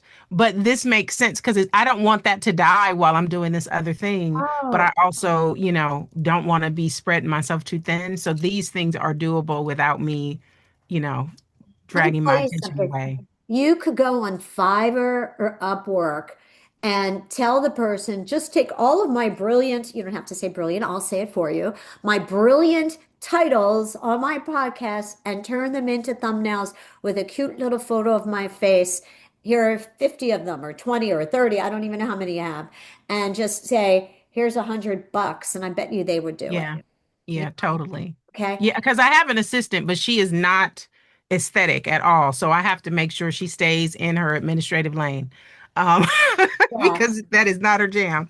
Yeah. But I'm happy to pay somebody to do that. Okay. Okay, great. Okay. Any other questions before I mosey on? No, thank you so much. Okay.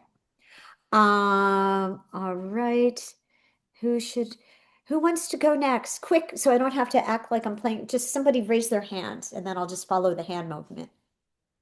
Susan. Okay. And then Jacqueline. And then Lynn. Okay. Now I'll remember. Okay. Susan, Yes. uh, while I'm pulling you up, tell people who you are, what you do, and who you help. Okay. I'm an author and an autism advocate. Um, I have a Substack that is dedicated to helping parents understand what they're up against if their autistic uh, loved one gets in trouble with the police. Okay. And I hope that I'm helping those people. You are. You definitely Thanks. are. You really are. Everybody, I should have said it for everybody when they come up. Everybody follow everybody. Follow Susan, follow Stacy, follow Sandy, follow Linda, everybody. You're all, I gotta say, doing beautiful work out there in the world. And you all share that in common. Okay, and you had good little like little grasshopper, like like I said to do things, and you went ahead and you did it. And I'm Yes, I did. Very tight bag. oh, it's great. It's great. Okay. So your request here, oh wait, where did I put your so down here, did I put it down here? I made yellow what you added. So then I put down where I thought you were before I did your work. And so you could look at this and it might help you. And Okay. correct me if I did it wrong by accident because I'm using what was up above to help me remember. And it like with Stacy, if I had something wrong, I'm just going to keep reiterating the wrong thing. So stop me if I'm ever wrong above it. So your request here was um, you showed me a speaking opportunity with Julie, and then you and some other things, and then you showed me podcasts and Yes. yeah, okay, and that's what I worked on. Thank you. Okay, so this is what I did. First answer to the media request. Yes, absolutely say yes to both opportunities, two ways to do this. So I was thinking about it with you. One is to lead with autism, and one is to maybe lead with just protecting kids in general. I don't Mhm. know if you've explored that just to get like more opportunities, maybe. But they're both sort of the same thing, but just like a little bit to the right of being direct. Do you know? Yes. So if you stay with autism, just I love everything you write is just so powerful. And I'm sure there's so many parents of autistic kids that would just be so grateful to hear your story and so uh so this was some of the openings that I thought why every autism parent needs to know about the criminal justice system before they think they'll ever need it. You know, Mhm. I never thought my autistic child would end up in the criminal justice system. I was wrong, and what I learned in that nightmare could save other families from going through what we did. Mhm. So that's like the good pitch. Um, and then the day my autistic child's traits were mistaken for criminal behavior. Mhm. Like just very direct and it just punches you in the heart, you know. Three discussion questions, and then I wrote some of these. And then the idea, so how do you feel about some of that language I and think it's great, and I appreciate you helping me with the discussion questions. Um, oh, thank you, Jacqueline. um, because I wasn't certain, what to suggest to them. Um, and yeah, the moment you realize autism wasn't protection, I mean, Yeah, it's a complete vulnerability. yeah, really. And they take advantage, they turn people into, autistic individuals into accomplices, which is terrible, just terrible. Um, I'm finding that I don't think I'm trying really hard. I want to establish myself as an advocate for these young adults, these kids, and helping these parents. But I think so many parents don't want to think that their autistic child could ever have a problem with the police, the criminal justice system. And so I'm having some difficulty Right. um, getting folks to be interested in having that conversation or hearing about what you can do to protect your child beforehand and help them, in case they are arrested. It's like they're kind of like that's not going to happen. My kid is not going to be Well, that's why I even saying it like I never thought this would happen to me, or right now you think it won't, but yeah. like more cautionary tale. And then I did write, and I have more down here too, but I did write, even if you want to get in with an umbrella that's not specifically about autism, but what every mother needs to know about protecting her kids from a system that doesn't understand them. Mm-hmm. Like maybe say this, and then if your child is neurotypical autistic, like it's like, more like that maybe as an umbrella. The day I realized good parenting wasn't, things like that. It's just like another way in, maybe, Oh, I think those are great. Thank you. okay, good. And then your other email to me, love what you wrote. I thought it was great. Lead with a story hook. Okay. Start with, I would love to discuss what I've learned. I never thought my autistic child would have a police encounter. Like start with that. Mm-hmm.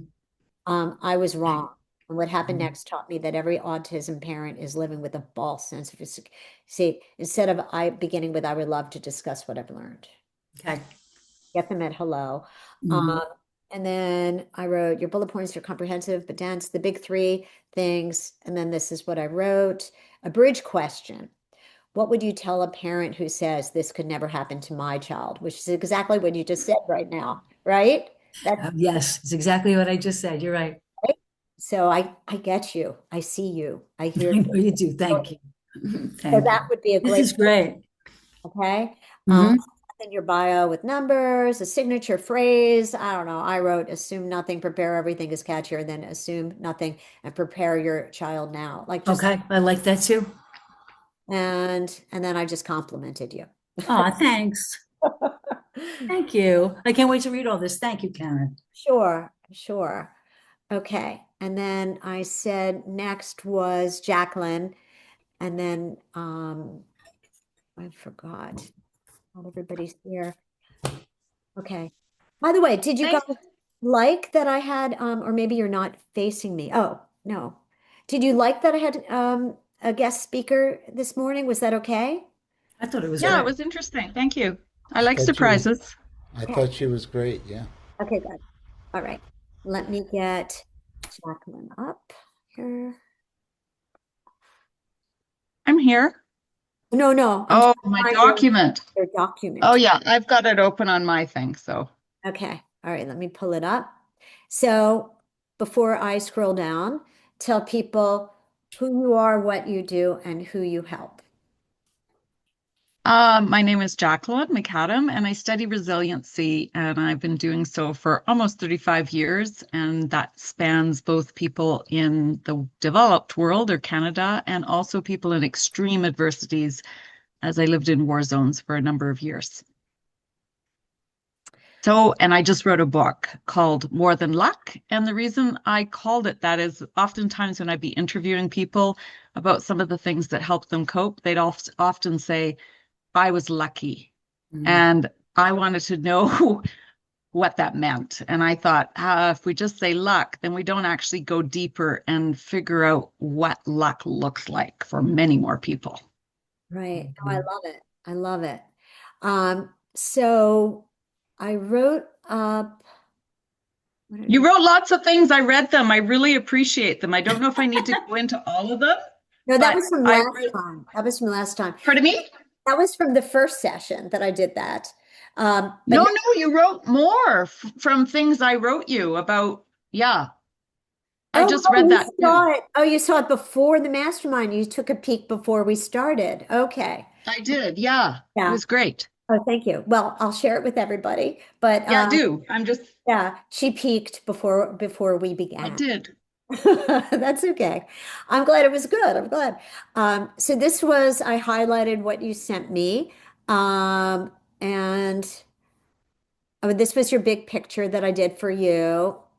Yeah, it Okay. was great. Okay. So I looked at your newsletter. Let me pull it up. I want people to see because what I'm telling you will help them too. Okay. Let me see if it will pull it up from here. Yes, it did. Okay, that's kind of cool. This is Okay. Lynn's newsletter. Can you guys see it? Did it pull up? Can you see her newsletter? No? It's not sharing it? Yeah, Sandy says yes.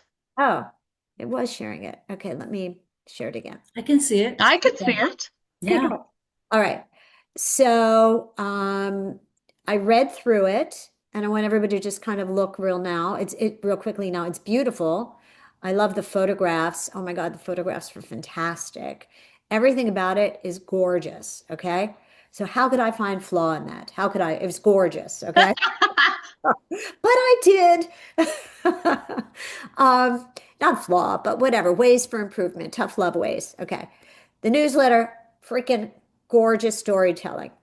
But we need to talk about your missed business opportunities for both the book Yes. and therapy clients. Okay. And these are the blind spots that people have. Writing, fabulous. Loved it. Like everything's great. So I want you to know, like beaming you with love and respect and all of that. Um, Here's what's missing. You buried your business goals under all that beautiful travel writing. So it reads like a personal journal, not a newsletter that drives your three main objectives: 6 therapy clients weekly, 1,000 book sales, and course development. Completely missing. So it's like you're a travel writer and not letting people know. You have to begin with the ends in mind and Mm. what it is that you want to upsell. So how to fix, connect Africa to resilience explicitly. Instead of just mentioning your book in passing, tie these Kenya experiences directly to your 7 resilient principles. And then I gave an example of that for Jacqueline to use. Create clear calls to actions. End each story with a business connection. If you're feeling stuck in the muck like that elephant, right? Like things like that pull it in. My I online was trying to do that, but I think I didn't do it strong enough. Yeah, it definitely needed to be more like direct, especially Yeah. because I'm going to tell you something. One of the best things about your newsletter might also be distracting. Your photos are so fantastic. You want to make sure they're reading what you're writing because the photos are gorgeous, so you might even want to pull it out, make it bold, underline it, just so they can see what Yeah. you do because it was just beautiful. Um, so Well, this my guy's a professional photographer, so Well, it shows. It was amazing. It he was took the great. pictures. Really, like lots and lots of compliments, but I'm here to also help you make money. Yeah, no, I agree. I agree totally. So these are some ways to create calls to actions. Uh, and then I have some other ideas here, but because we ran a little over because of Christina, and you already did read it. And if anybody Yeah, else I did. It's good. they can look upsells to the book I have here. Don't just mention the book exists, tell people why they need it. Okay, so that was a big difference. Uh, Yeah. and what did I say here? Oh, yeah. And then I mentioned more about how to get 1,000 book sales. And anybody who has a book, just dip into Jacqueline's thing and you'll see these things. But I want to make sure I give everybody one-on-one attention. So do you have any questions before I move on? No, I just my only sort of reflection is that those are great things to work on, and I look forward to updating you on some of the ways I've incorporated. Okay. And I do see here I gave you ideas for courses based on your books. So I did that too for Yeah. you. Okay. So, and if anybody else wants to think up courses for their books, you can ask me very directly, or you can look how I thought that through for someone else because what applies to her applies to you. It's like a template, the way that Ellen's essays have a template. There's a way to reverse engineer and do for yourself too. Okay. Um, Thank you. sure, sure. Okay. Lynn, did I do you yet? No, I didn't. Okay. All right. Everybody, I'm going to pull up Lynn's. Lynn, tell people who you are and what you do and who you help. Um, I'm a writer who has written a memoir. Um, I'm the first direct descendant from Joseph Smith, the founder of the Mormon Church, to publicly break with my family line and tell the truth about Joseph Smith and some of the early history of the Mormon Church. And in my memoir, I talk about it's tentatively titled We Were Smiths, but the subtitle is going to be, I think, Between Belief and Belonging, a memoir of Mormon royalty. And what I'm doing right now in Substack and my YouTube channel and my blog and guest spots on podcasts is that um, is helping people deal with religious deconstruction from any high demand, high control religion. Um, and what's unique about my story is that despite our very disparate religious and also political viewpoints, my family and I have are still talking to each other. And that's fairly unique in religious trauma memoirs that permanent estrangement doesn't result. And in real life, I help people, primarily women, who are dealing with religious trauma, but also sobriety, because one of the major reasons, a lot of times anyway, people who leave a high control religion often in the process have become addicts or alcoholics as a way of dealing with trauma. Yeah. That's was true for me. And so I help a lot of women get their lives back on track, particularly if they've been traumatized by both addiction and um, religious dogma. That's interesting. I love that. I mean, I don't know if I mentioned that up top my first time going through your stuff, but there's a lot there too, which I find really interesting. Okay. Today's goal was to look at an essay that you showed me and give you feedback on it. So that's what I've done, and everything's in your Google Drive doc. And so this was your essay. And everybody, I want you to look at the title first, because that's where I'm going to give you tough love first. I think that's what I gave tough love first. Down here, what did I do first? Have a Where was that? Oh, that was where I summarized you. Love your essay. Absolutely did love it. So I wanted to tell you, thought it was great, thought it was needed, loved the topic, really powerful. But I thought it was a little long. I okay, even for wherever you're going to send it. It kind of repeated itself. Um, and editing it to be shorter was like too much of an overwhelm for me. But I right. give you feedback on how to, okay? Um, but the title I felt was too like a thesis statement. Uh, so up here it is. Yeah, what my What estrangement and reconciliation with my Mormon family taught me about bridging political family divisions. Okay, let me show you ways to soften this and humanize it a little bit. And then maybe it will spark something of your own, or maybe you'll like something here. What estrangement from my Mormon family taught me about America's political divide. a little bit shorter. Leaving Mormonism taught me how political families might stay together. Religious estrangement and political estrangement are the same problem. Here's how to resolve it. From Mormonism to MAGA, how belief becomes identity and how to cross the divide. Why your brain hates both religious and political disagreement and how to resolve this. What it really takes to stay connected after family estrangement. What I learned about loving people, I I find find, mhm. agree with. How I stayed family with people who believe the opposite of everything I do. So you could begin it that way also to get people reading. You know what I mean? Uh-huh.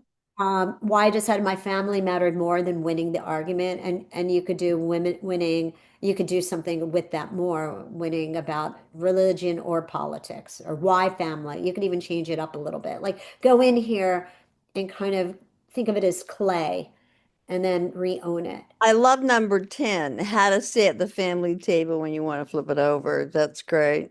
Okay, now we know something about you that you like. It doesn't have to be exact in the title. You don't have to squish in exactly what it is. And Right. with a title that's more shocking and a little humorous, and you trick more people into reading it. Like I might wind up reading your essay, and if I see it says Mormonism, I might not do it. Or if I see it says politics, but I have problems with my freaking family want to flip over the table. And you have things to help me there too. So sometimes you don't have to be on the nose about the title. Okay.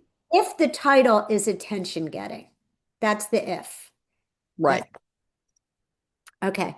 The other thing is, I want you to name drop your royalty a little bit sooner. And this was like down, like, I don't even know, like paragraph 10, 11, 12, something like that.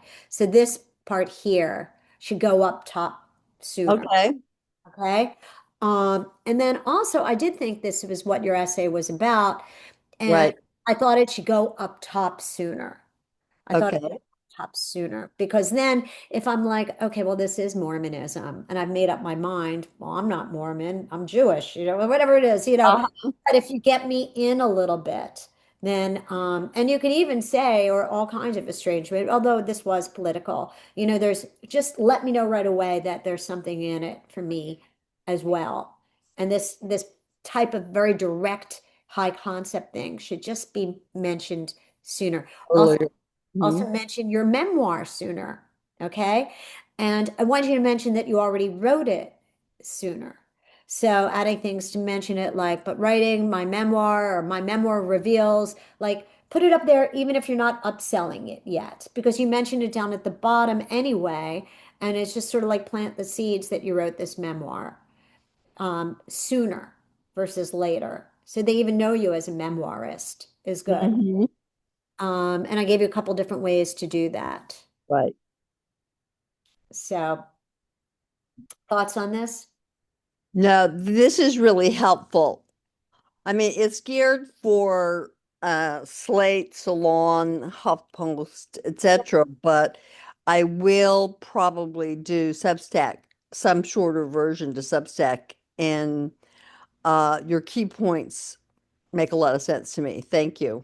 Okay. Okay, good. And always, always upsell and always, always act like it's true because it's not even acting, even if it's not published yet. My memoir, my memoir. I'm a memoirist. That is your identity. That's who you are and what you do also, you know, and, just imply it's coming out soon, but you don't have to say when. That's okay, you know. Yeah. So own that. Own your identity as that. Thank you, Karen. Sure. Okay. Who is next? Steve, I think. Did I do? I didn't talk to Steve yet. No, I didn't. Hi, Steve.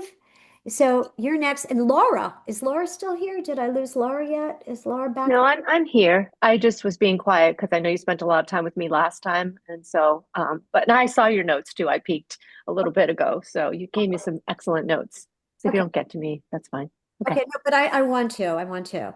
And I want to help Carolyn, who's not here, because I just want to make a recording anyway. And everybody I help is probably helping you guys too, you know? So, okay, Steve, as I pull up your Google file, tell me who you are, what you do, and who you help. I am Steve Stein. I'm an audio publisher. I'm an archivist of the Human Potential Movement and now publishing online courses and physical journals for lifelong learners. Okay. I love that. How does it feel to say that out loud? Progress. It is. I mean, that's much more clear and concise, don't you feel? Well, yes, I coined a phrase for I've had spaghetti syndrome. Like I've just been throwing spaghetti against the wall and going with what's doing more of what's stuck. But now I'm trying to be. I am not trying. I'm taking a step back and trying to be more intentional as I build out my publishing house. By the way, I have so many clients that throw spaghetti that I came up with a funny phrase that I've used more than once, which is I help people who throw spaghetti find their meatballs. Okay. That's funny. Because we got to help you find your meatballs. It can't just be spaghetti in there. Let's go find your meatballs. Where's the beef? Where's the beef, right? That's what we got to find. Where's your meatballs? Um, and then this was from before. I think this was from Yeah, before. and I put my 2 cents in I saw between your your two comment. cents. I saw it. And I then did this, more le Yeah, I did more last night. And then I sent you my latest with kind of the architecture for onboarding, you know, yeah, uh, and I have a lot of different kinds of spaghetti. So I've done a lot of work. Just uh, I want to segment people coming into my world based on where they came from, what author, but also the four or five different buckets that everything goes into. So and then try to keep them engaged, ongoing uh, with I think I heard forever automations or things that just keep going on that are evergreen. subjects. Yeah, yeah. Okay, so this is what I wrote for you for today. Okay. Uh, this is what I think where you're at. Uh, all of the wonderful, fabulous, impressive empire you've built, decades of wisdom, your audience, lifelong learners, mostly health practitioner. What's working for you? Audio content, that's your superpower. Course hosting for authors who have audiences but no tech teams. And try this at home, your micro practices, already recorded, ready to deploy. Okay, your main challenge is the daily feed dilemma, your navigation nightmare. Substack integration mystery. Okay. Course categorization and discovery. Okay. Here's your roadmap. Okay. Too much content. What you're building, you're creating a sophisticated but simple system where everyone gets the same warm welcome, then gets quietly sorted into content lenses based on what they engage with. Okay. Think of it as a smart librarian who notices you always check out meditation books and starts suggesting related authors. That is so clear. Thank you. Yep. Okay. Your core strategy, one publishing house, two front doors. Okay. One universal onboarding. Everyone gets the same orientation. Multiple lenses. Content gets personalized based on behavior. Okay. The universal onboarding. Build this first. Every single person who enters your ecosystem, whether they buy audio, sign up for a freebie, or attend an event, gets the same 5 email sequences over 10 days. This is your welcome to the Wisdom Feed Publishing House tour. No exceptions, no branching. But you do tag them based on how they come in. Okay. I should have written that, but that's implied. Well, and then And the we're gonna tags, this is how I did it for mine, by the way. So good. I start them all, they all go through the same thing. Otherwise, you go crazy. Like, oh, they sign up for this thing. You sign up, like, and then you have, and then you know what happens? Sometimes people sign up for more than five, like one email, one lead magnet, and then you're bombarding them. So just one thing, but they're tagged. Like I know, oh, this person signed up for my longevity freebie, my success freebie, and my health freebie. So then I know, So I've been doing that, but I haven't had a system. So they've signed up for A, B, and C. Let's make sure I recommend them books like a librarian in the future. yes, I've been haphazard, and I can't do that anymore. okay, not on my watch. Okay. And Um, you'll have five content lenses that people get tagged into based on their behavior. And this is how I yeah, I organize. did that work with Cloney, my AI Oh, person. okay. Kit will automatically tag people based on what I mentioned it down here. But you're also giving them a choice in onboarding email number 5. Where do you want to go next? This is where you ask them on email number 5. Do you think for that, where do you want to go next? I saw Kit has a little tool that's kind of like check what you're interested in, one of the plugins. Work. I have you ever used that tool? I don't even I, know which one. I haven't used that. You can tag somebody when they click something. Right, that's what I think makes more sense. That's what I Hey, do. right, okay. What I do. I just tag it. And so it's like sometimes the obvious thing is better than the fancy schmancy thing. Yeah, yeah, and that's what I'm going to do. Yeah. And then the forever sequence, phase 2, once someone's been onboarded and lens tag, they get into a slow drip sequence that sends your best archive This is where your decades of wisdom comes in. Um, In that slow drip sequence in Kit, is it a certain automation or is it just a regular automation with no end? um, well, okay, a couple of things. After somebody went through my main thing, if somebody bought a course, I would drip them a sequence for the course. If Right, somebody, for sure. And then after that welcome sequence, then I want them to get maybe once a month something custom to them because they could be Buddhist, whatever, and yeah, I don't have any new Buddhist things for 6 months and they're getting stuff they're not even interested in. So this is like a way to ensure that at least every 3 weeks they're getting something that's evergreen related to them. and what you can do is you can booby trap all of your emails, Steve. If What you does put that mean? something in there about Buddhism, let's say somebody signed up for, I'm making this up right now on the spot, for John Kabat-Zinn, and you mentioned something in an email about Jungian work, and then they click it, yeah, they're tagged. That's what I mean by booby trap. They're suddenly Oh, like tagged you tag. in work. Yeah. So now they get a tag, and then you can enter them into another sequence about Jungian, but you have to figure out how so you don't overwhelm them. Or Right, I think we have to figure out. I yeah, think just one tag per person. Because yeah, you could do that. Or if you tag them in something that's a sub, category like Jungian, right? Then you can send a broadcast inside a ConvertKit to all the people that just signed up for Jungian work and try to sell them. If you have like something just about Jung, you could try to sell them. And because it's so niche like that, you'll have a higher percentage probability of selling them something on Jungian work because so, they, like, I wouldn't do that necessarily for an up and coming freebie kind of thing.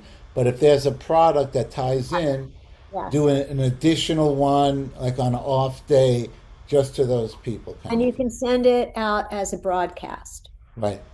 And if it's only like, let's say, and I don't know how, many people are going to 50 people, let's say. 50 people, right? Is it worth it to turn off your sequences for the day? Like, and it might not be worth it if it's only 50 people. So they get two emails from you in one day, big deal, you know? Right. But let's say you have, And it's a difference because at least one of them is going to be what they love.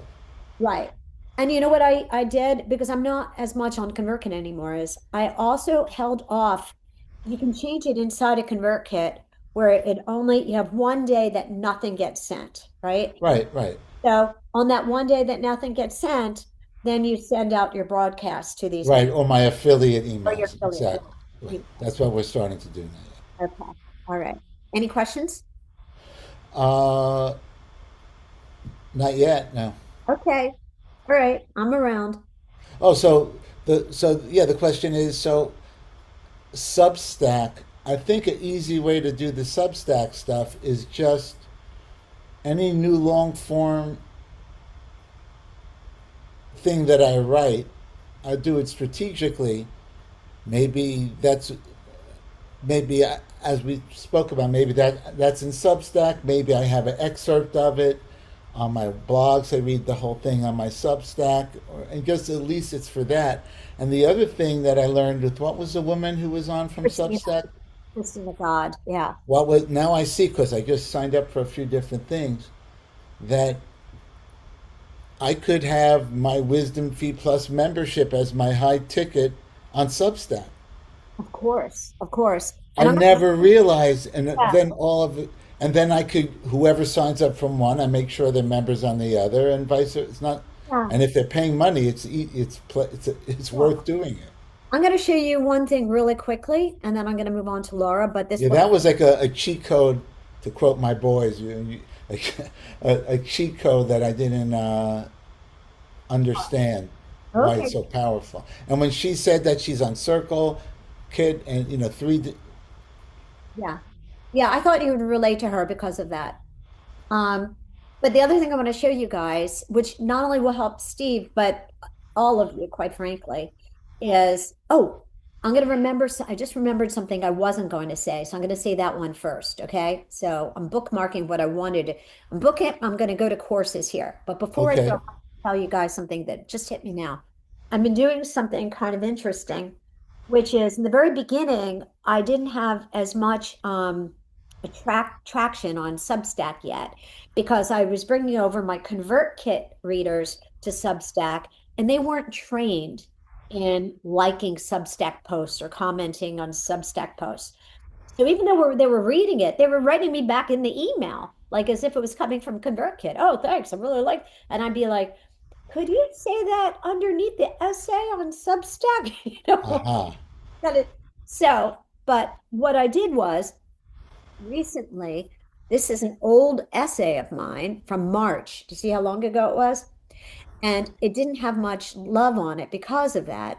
I brought it up here and I reshared it in my notes. And the way you bring it up is you pin it up top. okay. But I didn't like it enough to pin it here.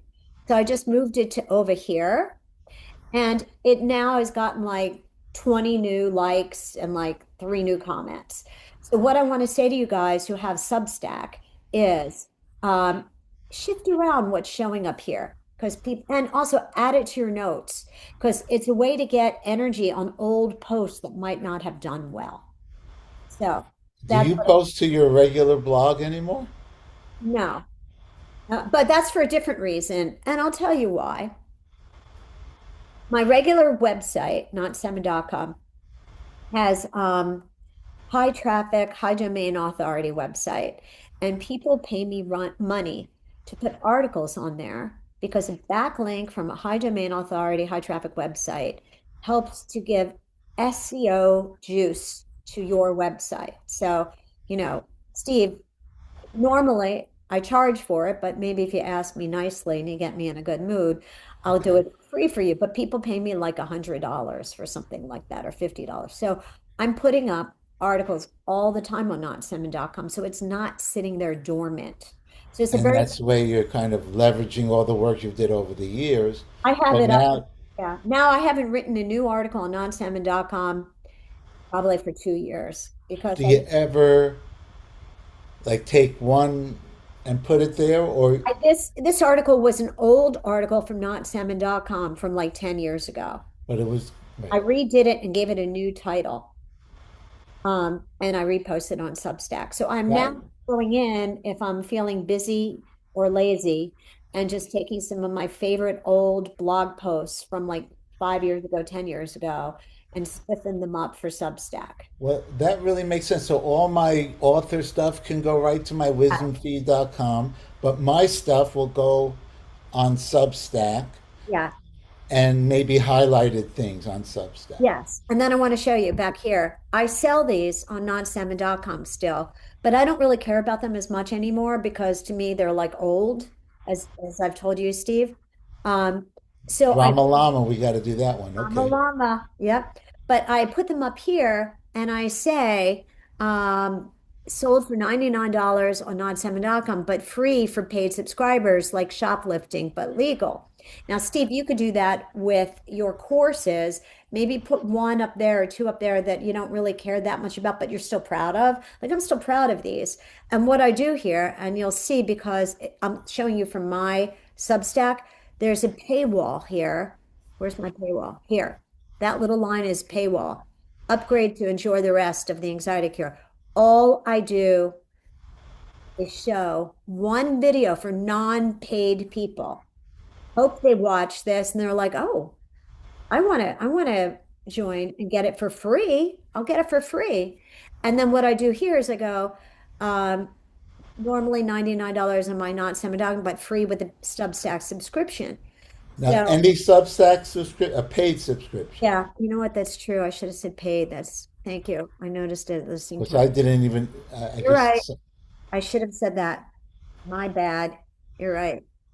Um, do you have different tiers of membership I'm gonna for take, your Substack? um, I do have one that's, hold on a second, let me save this. That's, a founding one that I call the Alive. That's what did I do? Paid, Right, but I could put Wisdom Feed Plus as my top tier on Substack, and all of a sudden, people are going to see it. It's not going to be hidden. How, right? yeah, no, but wait a minute. I'm trying to, is there something blocked down? Sorry. Yeah. Oh, update now. Now I'm seeing it. 1 second, let me see. Um, but you So could, those courses are hosted on Substack. yeah, I just took them and hosted them on Substack. So I'll show you guys really quickly and then I'll move on to Laura. Um, so what happens is for the paid people, after you have a paid subscription. And by the way, if you notice, what I did was I like it when it's neat on one thing. I didn't want to have, that's why I edited it. If you noticed, I did a little edit just so it's stacked nicely and you don't have one word here. I just care about dumb things like that. But I just put up all the videos from Anxiety Cure here. And I don't mind because then I get paid subscribers, you know? And I have 8 courses, so it's not much to give this away down Like here. if I have 15 courses from Susan Weed, I could put up maybe a whole course You or can put up a something. whole one, but tease it. Make them be a paid subscriber to your Substack to get it. They Okay. get the first one for free, With the first pay to get the one. video, this is the entire course below. This is Right. one tiny little teeny video from the entire course below. So I don't give it away for free to everybody. First, you become a paid subscriber and you only get one little taste of it, like a Mrs. Fields cookie crumb taste.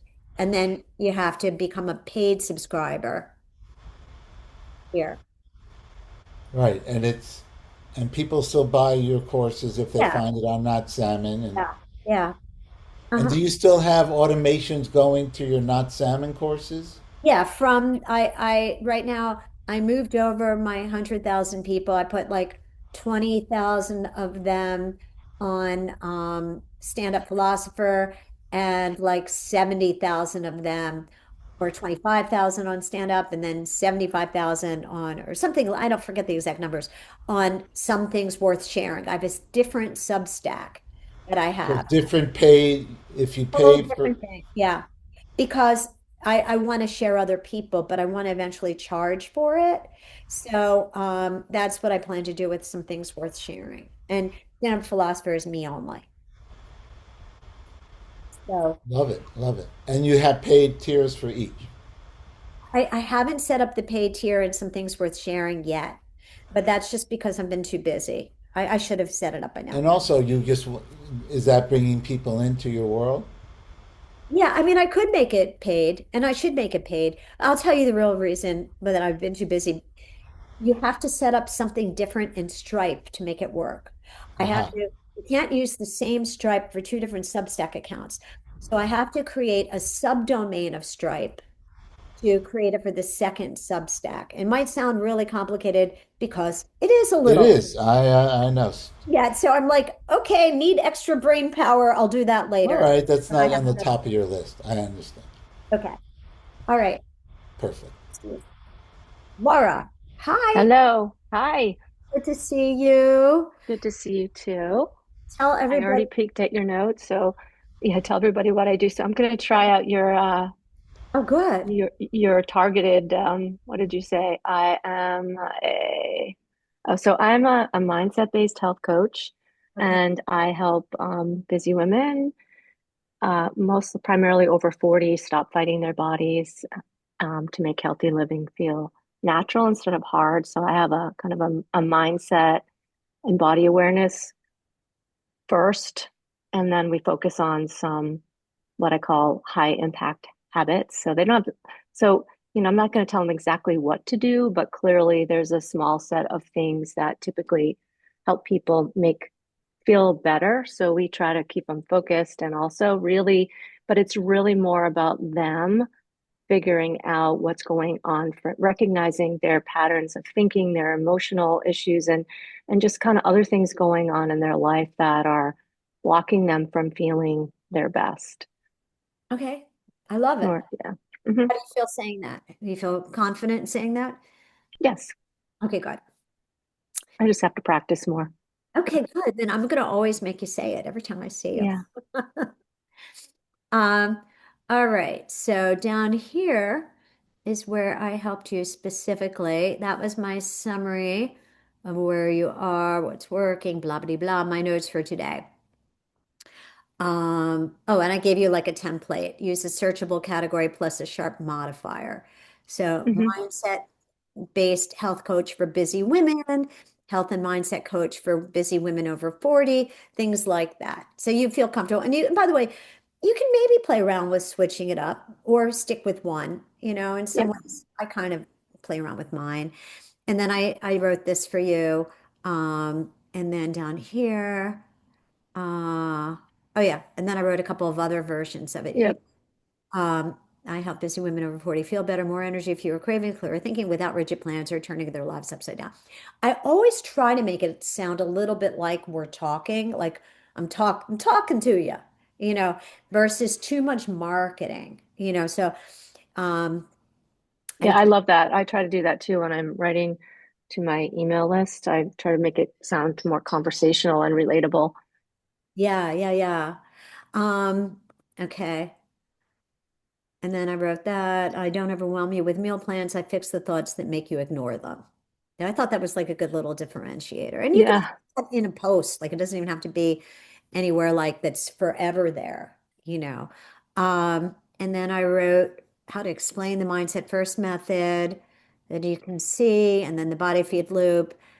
And then I tweaked this. So maybe what I'll do is everybody can see this, but since I'm on live with you now, was there, and then your lead magnet ideas. I gave you some of those, which you can see here. And then like this, that little formula, like this is important, even though it's like looks. Hmm. What did you like best down here, and how are you feeling about what I shared? I really liked what you shared. I think that, and it was good too because it kind of validated that I'm kind of on the right path.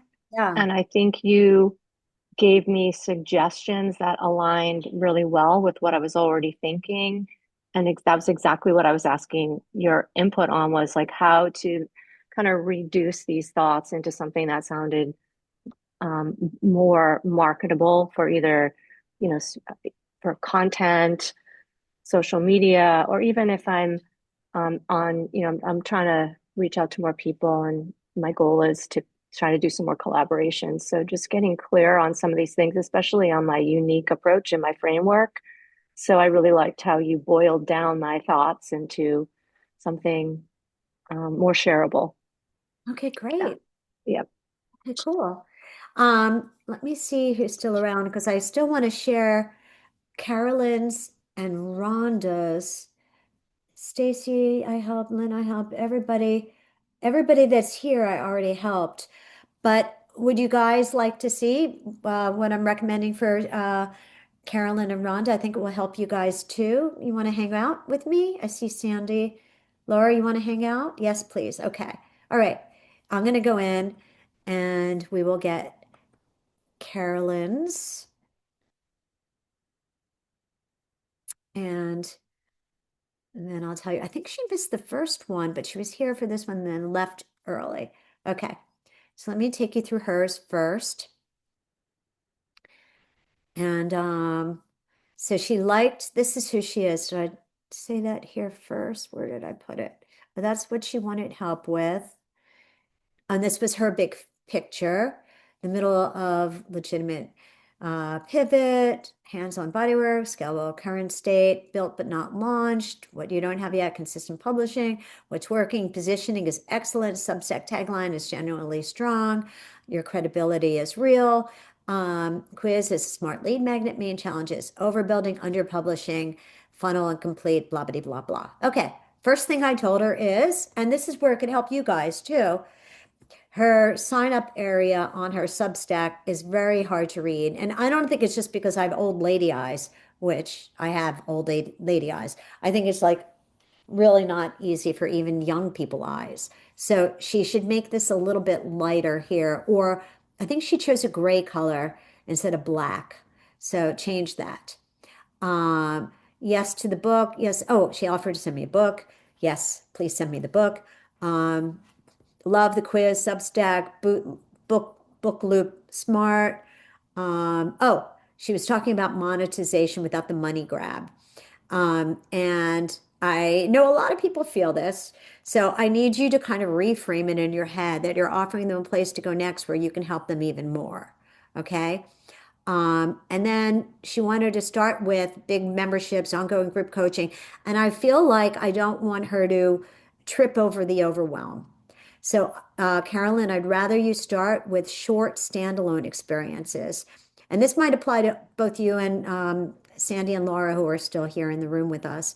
69-minute micro workshops you can upsell, one theme, one practice, one experiment, just start off that way. So you're not building something really huge up front without it's part of the customer journey, right?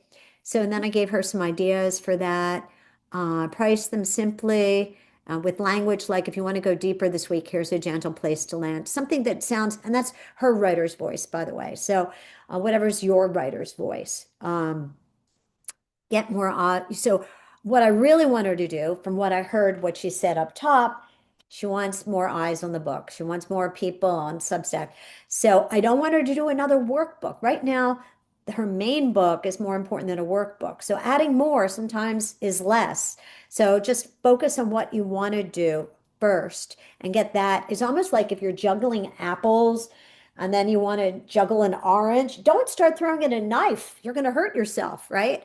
So saying, I want to build a huge community. No, no, first you got to practice juggling the apple and then maybe throw in an orange. Don't start throwing in knives yet. You're going to hurt yourself. So that's what I'm thinking. So goal 100 reviews by the end of the year. I do like the idea of recording the audio version of your book because I love audiobooks. I think it's a really big market.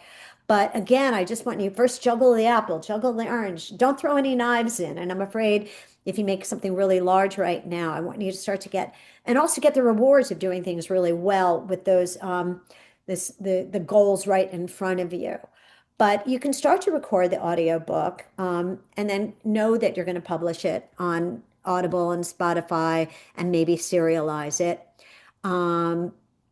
But this is not a February project, your website visuals. I want to give you February projects. So, but I do believe that, Carolyn, we should work on your website too. But I want you to get focused more. These are your three things right now. Publish weekly on Substack, drive everything to the quiz, talk about your book, and send them to buy the book.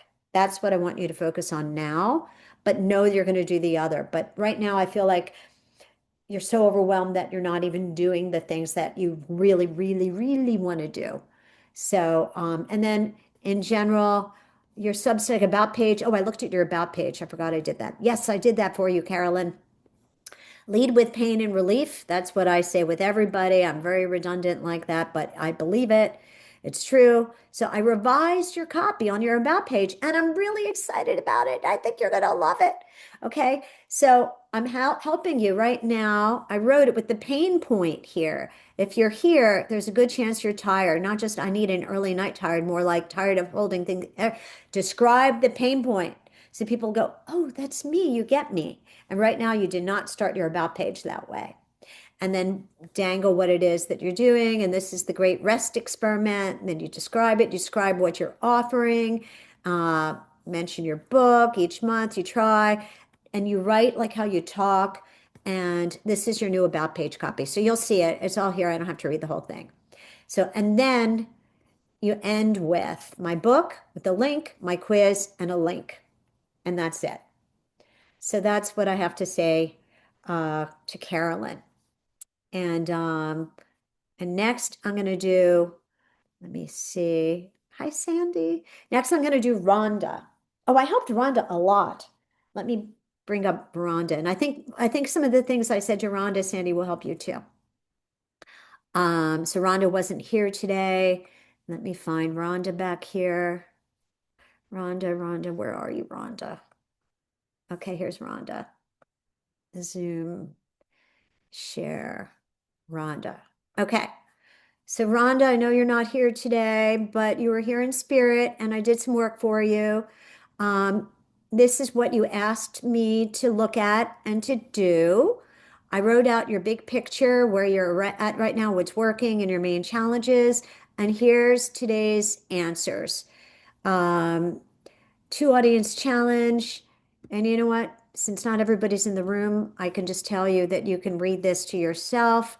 I did write out everything here. But if I read it out loud now and you're not here anyway, you can just, by the way, just read it. But this is the stuff I will take you through. And everybody else can see what I said here. One newsletter, two recurring themes that rotate weekly. And maximizing legacy gold mine. And then, but this is what I wanted to show Rhonda in particular. Rhonda, looking at your Substack header, here's what I see. It's clean, it's professional, it looks great, but your header, I feel, and I say this with love and major respect for you, Rhonda. I think you're like freaking brilliant.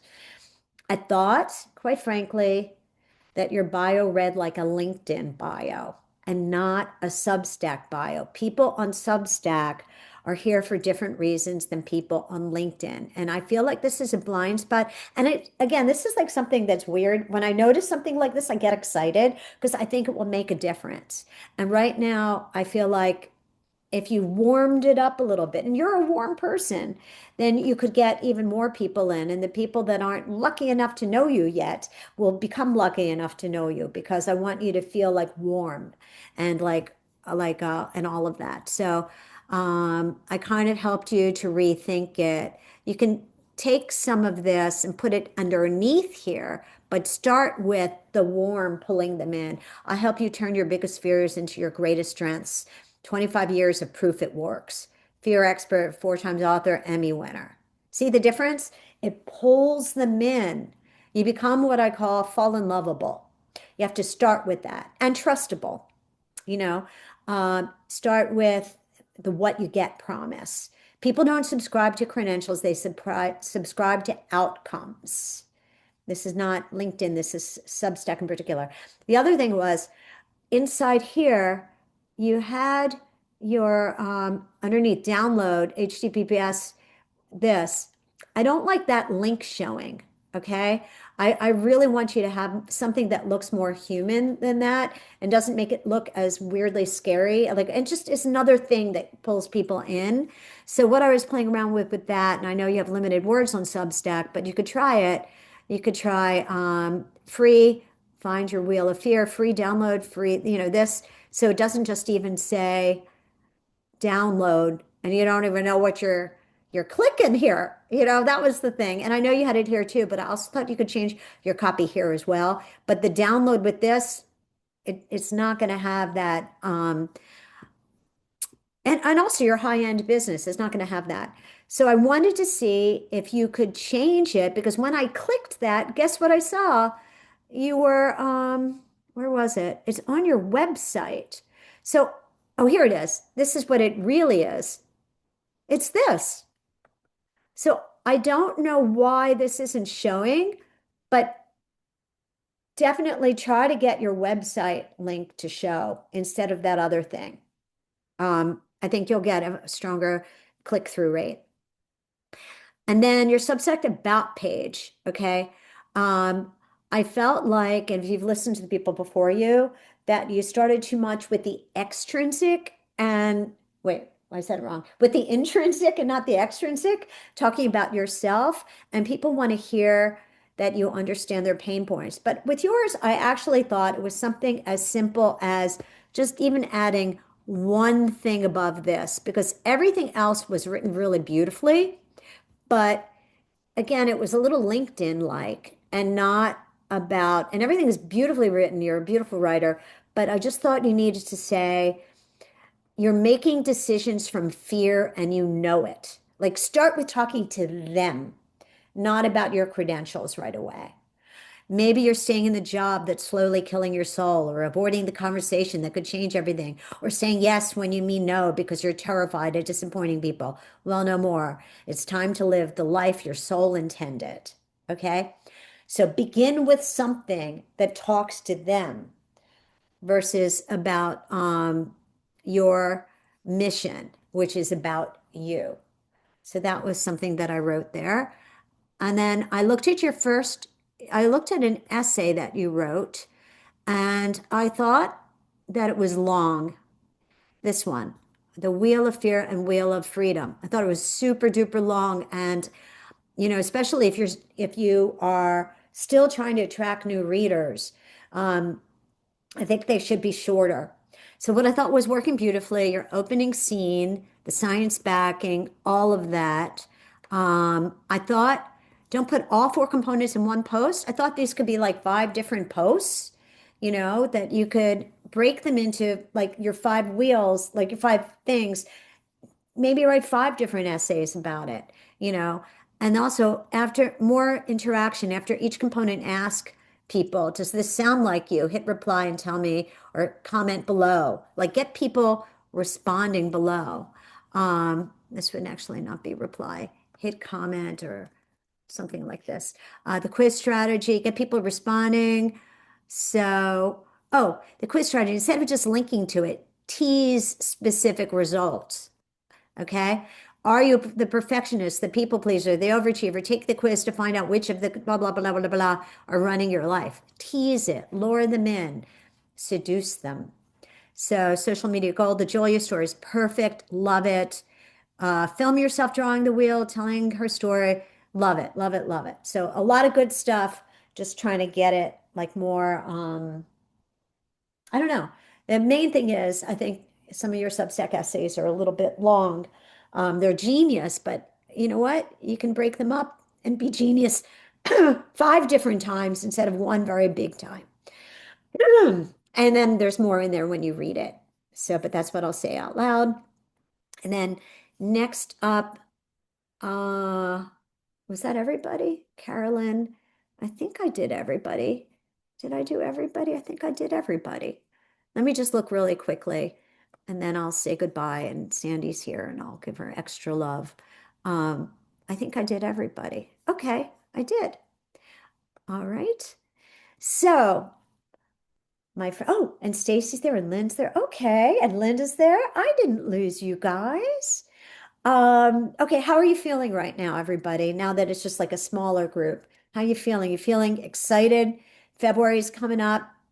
Do you have like, I want you to even think of like some goals for February. And of course, obviously, you're going to write to me with questions twice in February. We meet again the second Friday in February and the last Friday in February. So, as you move forward, and you can ask me little things in between and I'll try to answer. But the problem is because there are a lot of you, if you ask me big things, I won't be able to answer. But I do offer people discounted hourly rates, as Linda has done. And Lynn has done that in my past mastermind too. So you can do hourly with me, and Sandy also, and Stacy also. But uh, you know what? I'll send that when I send out the video, I'll send my link to my discounted hourly rates if you need me before the next one. Linda, yes? I just want to thank you on behalf of all of us for the amazing amount of work you put into each document for all of us. I want to go back and read everybody's, and you are really sensational. The private's fantastic, and then everything you give us. Thank you. Thank you. Thank you. Yes, thank you. Oh, thank you. I really want to see you all succeed. I get excited. Like Ellen, I want everybody to be like, it's so cool. And sometimes all she needed was, I'll tell you what she needed, not to give up.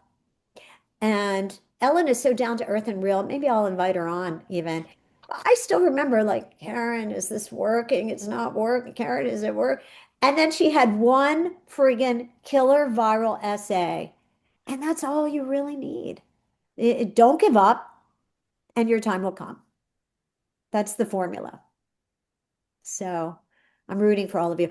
And I'm going to follow all of you. I try to go on there and like everybody's stuff, but if I forget, you nudge me like and I'll do it because it's sometimes, I try to be a superwoman, but sometimes I'm only quasi somewhat functionally a little bit superwoman. You're our superwoman. You're doing it. Definitely. I see you.